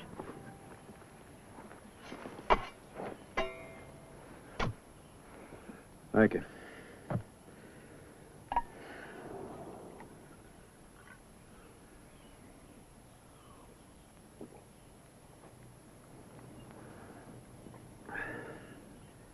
I'm sorry, senorita. You'd make a pretty bride. Alicia, my dear, come away. There is no need to talk. Why, Don Ignacio? Are you afraid I will learn some truth from him?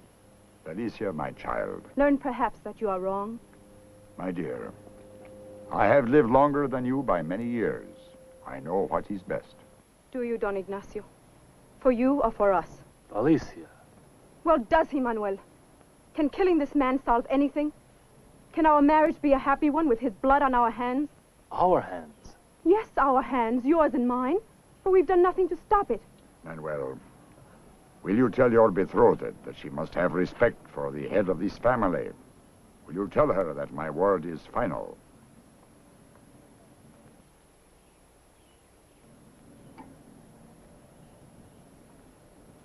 Querida, he is my father.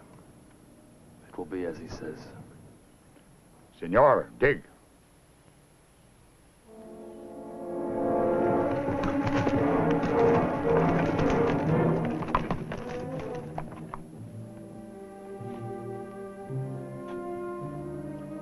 I think, senor, that will be deep enough. You're right. He will be well buried. And come up now, senor.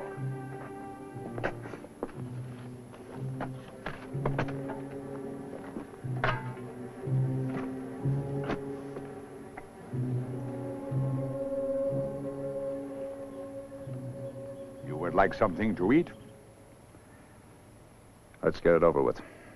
Manuel. Be quiet, querida. Perhaps then, senor, you would like to pray. All right. Why not? I have no regrets myself. I've lived a full life the best way I know how. My only regrets are for Felicia. She would have made a pretty bride. A fine wife. A mother. And for Manuel, who could have been free.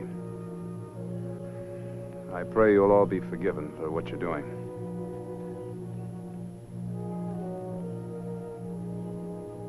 Now go ahead and do it.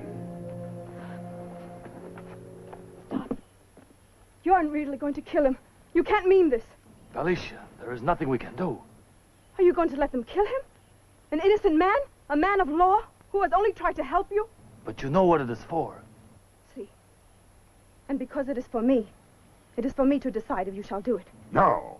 Yes, I have a right to decide. Felicia.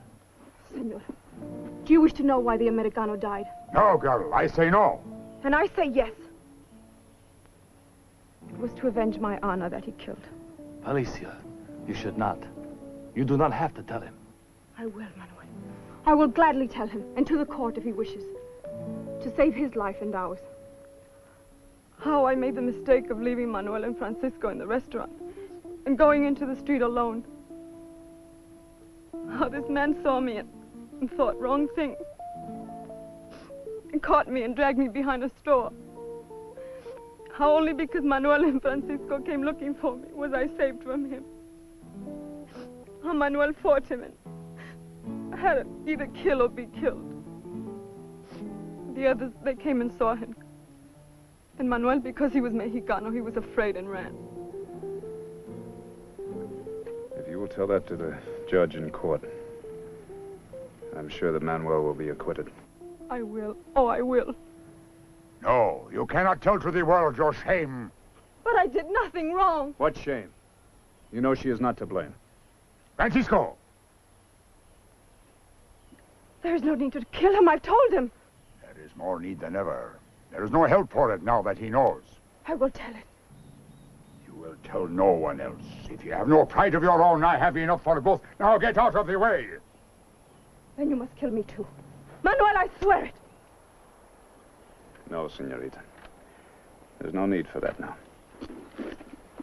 But, senor... It's all right. You tried.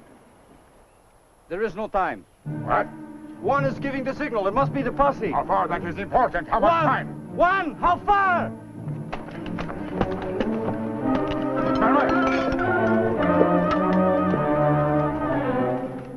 No, Francisco. Manuel, you kill him. I ordered it. Manuel, if he dies, we will never marry. You know that. Be quiet, girl. Manuel, if you love me, if you love life, justice, you must trust him, not kill him. Kill him! All right, senor. We will do it your way. Come take the gun. Manuel. I am sorry, my father. I think it is best.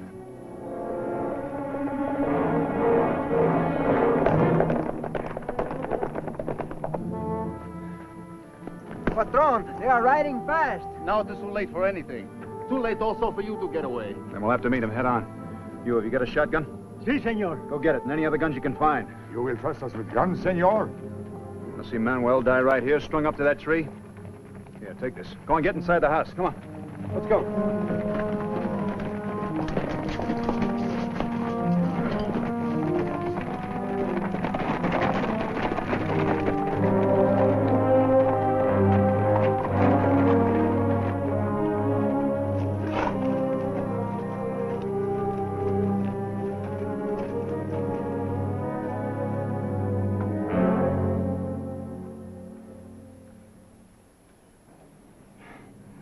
Well, Marshal, you've led us on quite a chase.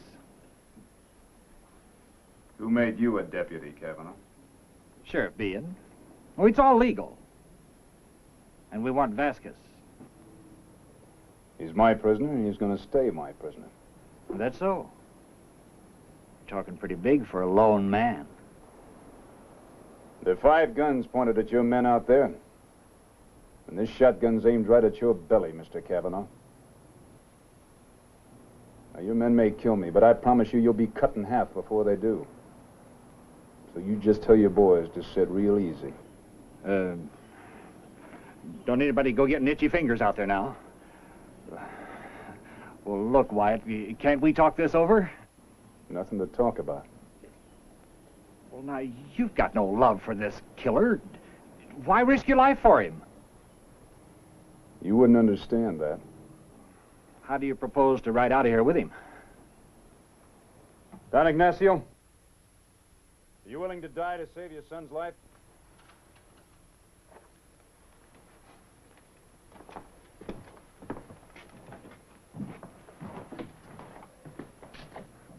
See, you know that I am.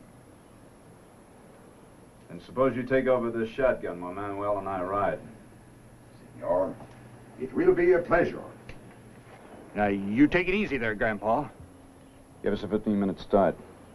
Anybody moves a muscle before that time, just pull the trigger. Si, senor. The horses are in back. Earp, you won't get away with this. Manuel, you ready? Ready.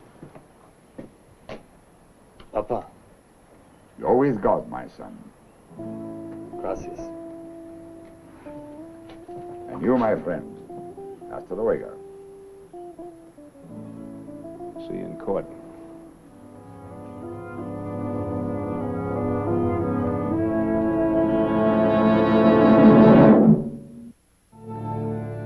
Since this matter of honor is even more important to those of Spanish descent than it is to us, even more a part of their heritage and sense of justice, and since, moreover, the killing was proven to be an act of self-defense, I find it justifiable homicide and the defendant, Manuel Vasquez, not guilty.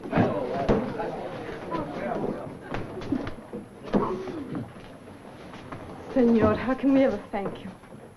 You can thank me by inviting me to the wedding. You, senor, will be the guest of honor at the happiest fiesta in Arizona history. I want to be there. I'd like to kiss the bride.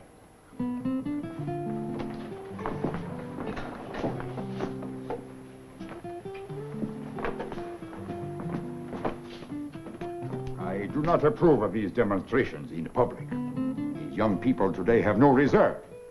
This is the bad influence of you Americanos. They may not have any reserve, but well, maybe they're happier. I think your son will turn out to be a fine man. Naturally. His wife will see to it. But I suppose, senor, I must apologize to you. You already have. When? When you took the shotgun.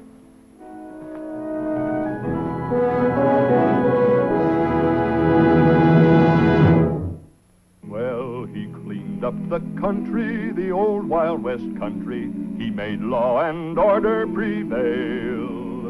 And none can deny it, the legend of Wyatt forever will live on the trail. Oh, Wyatt Earp, brave, courageous, and bold. Long live his fame, and long live his glory, and long may his story be told.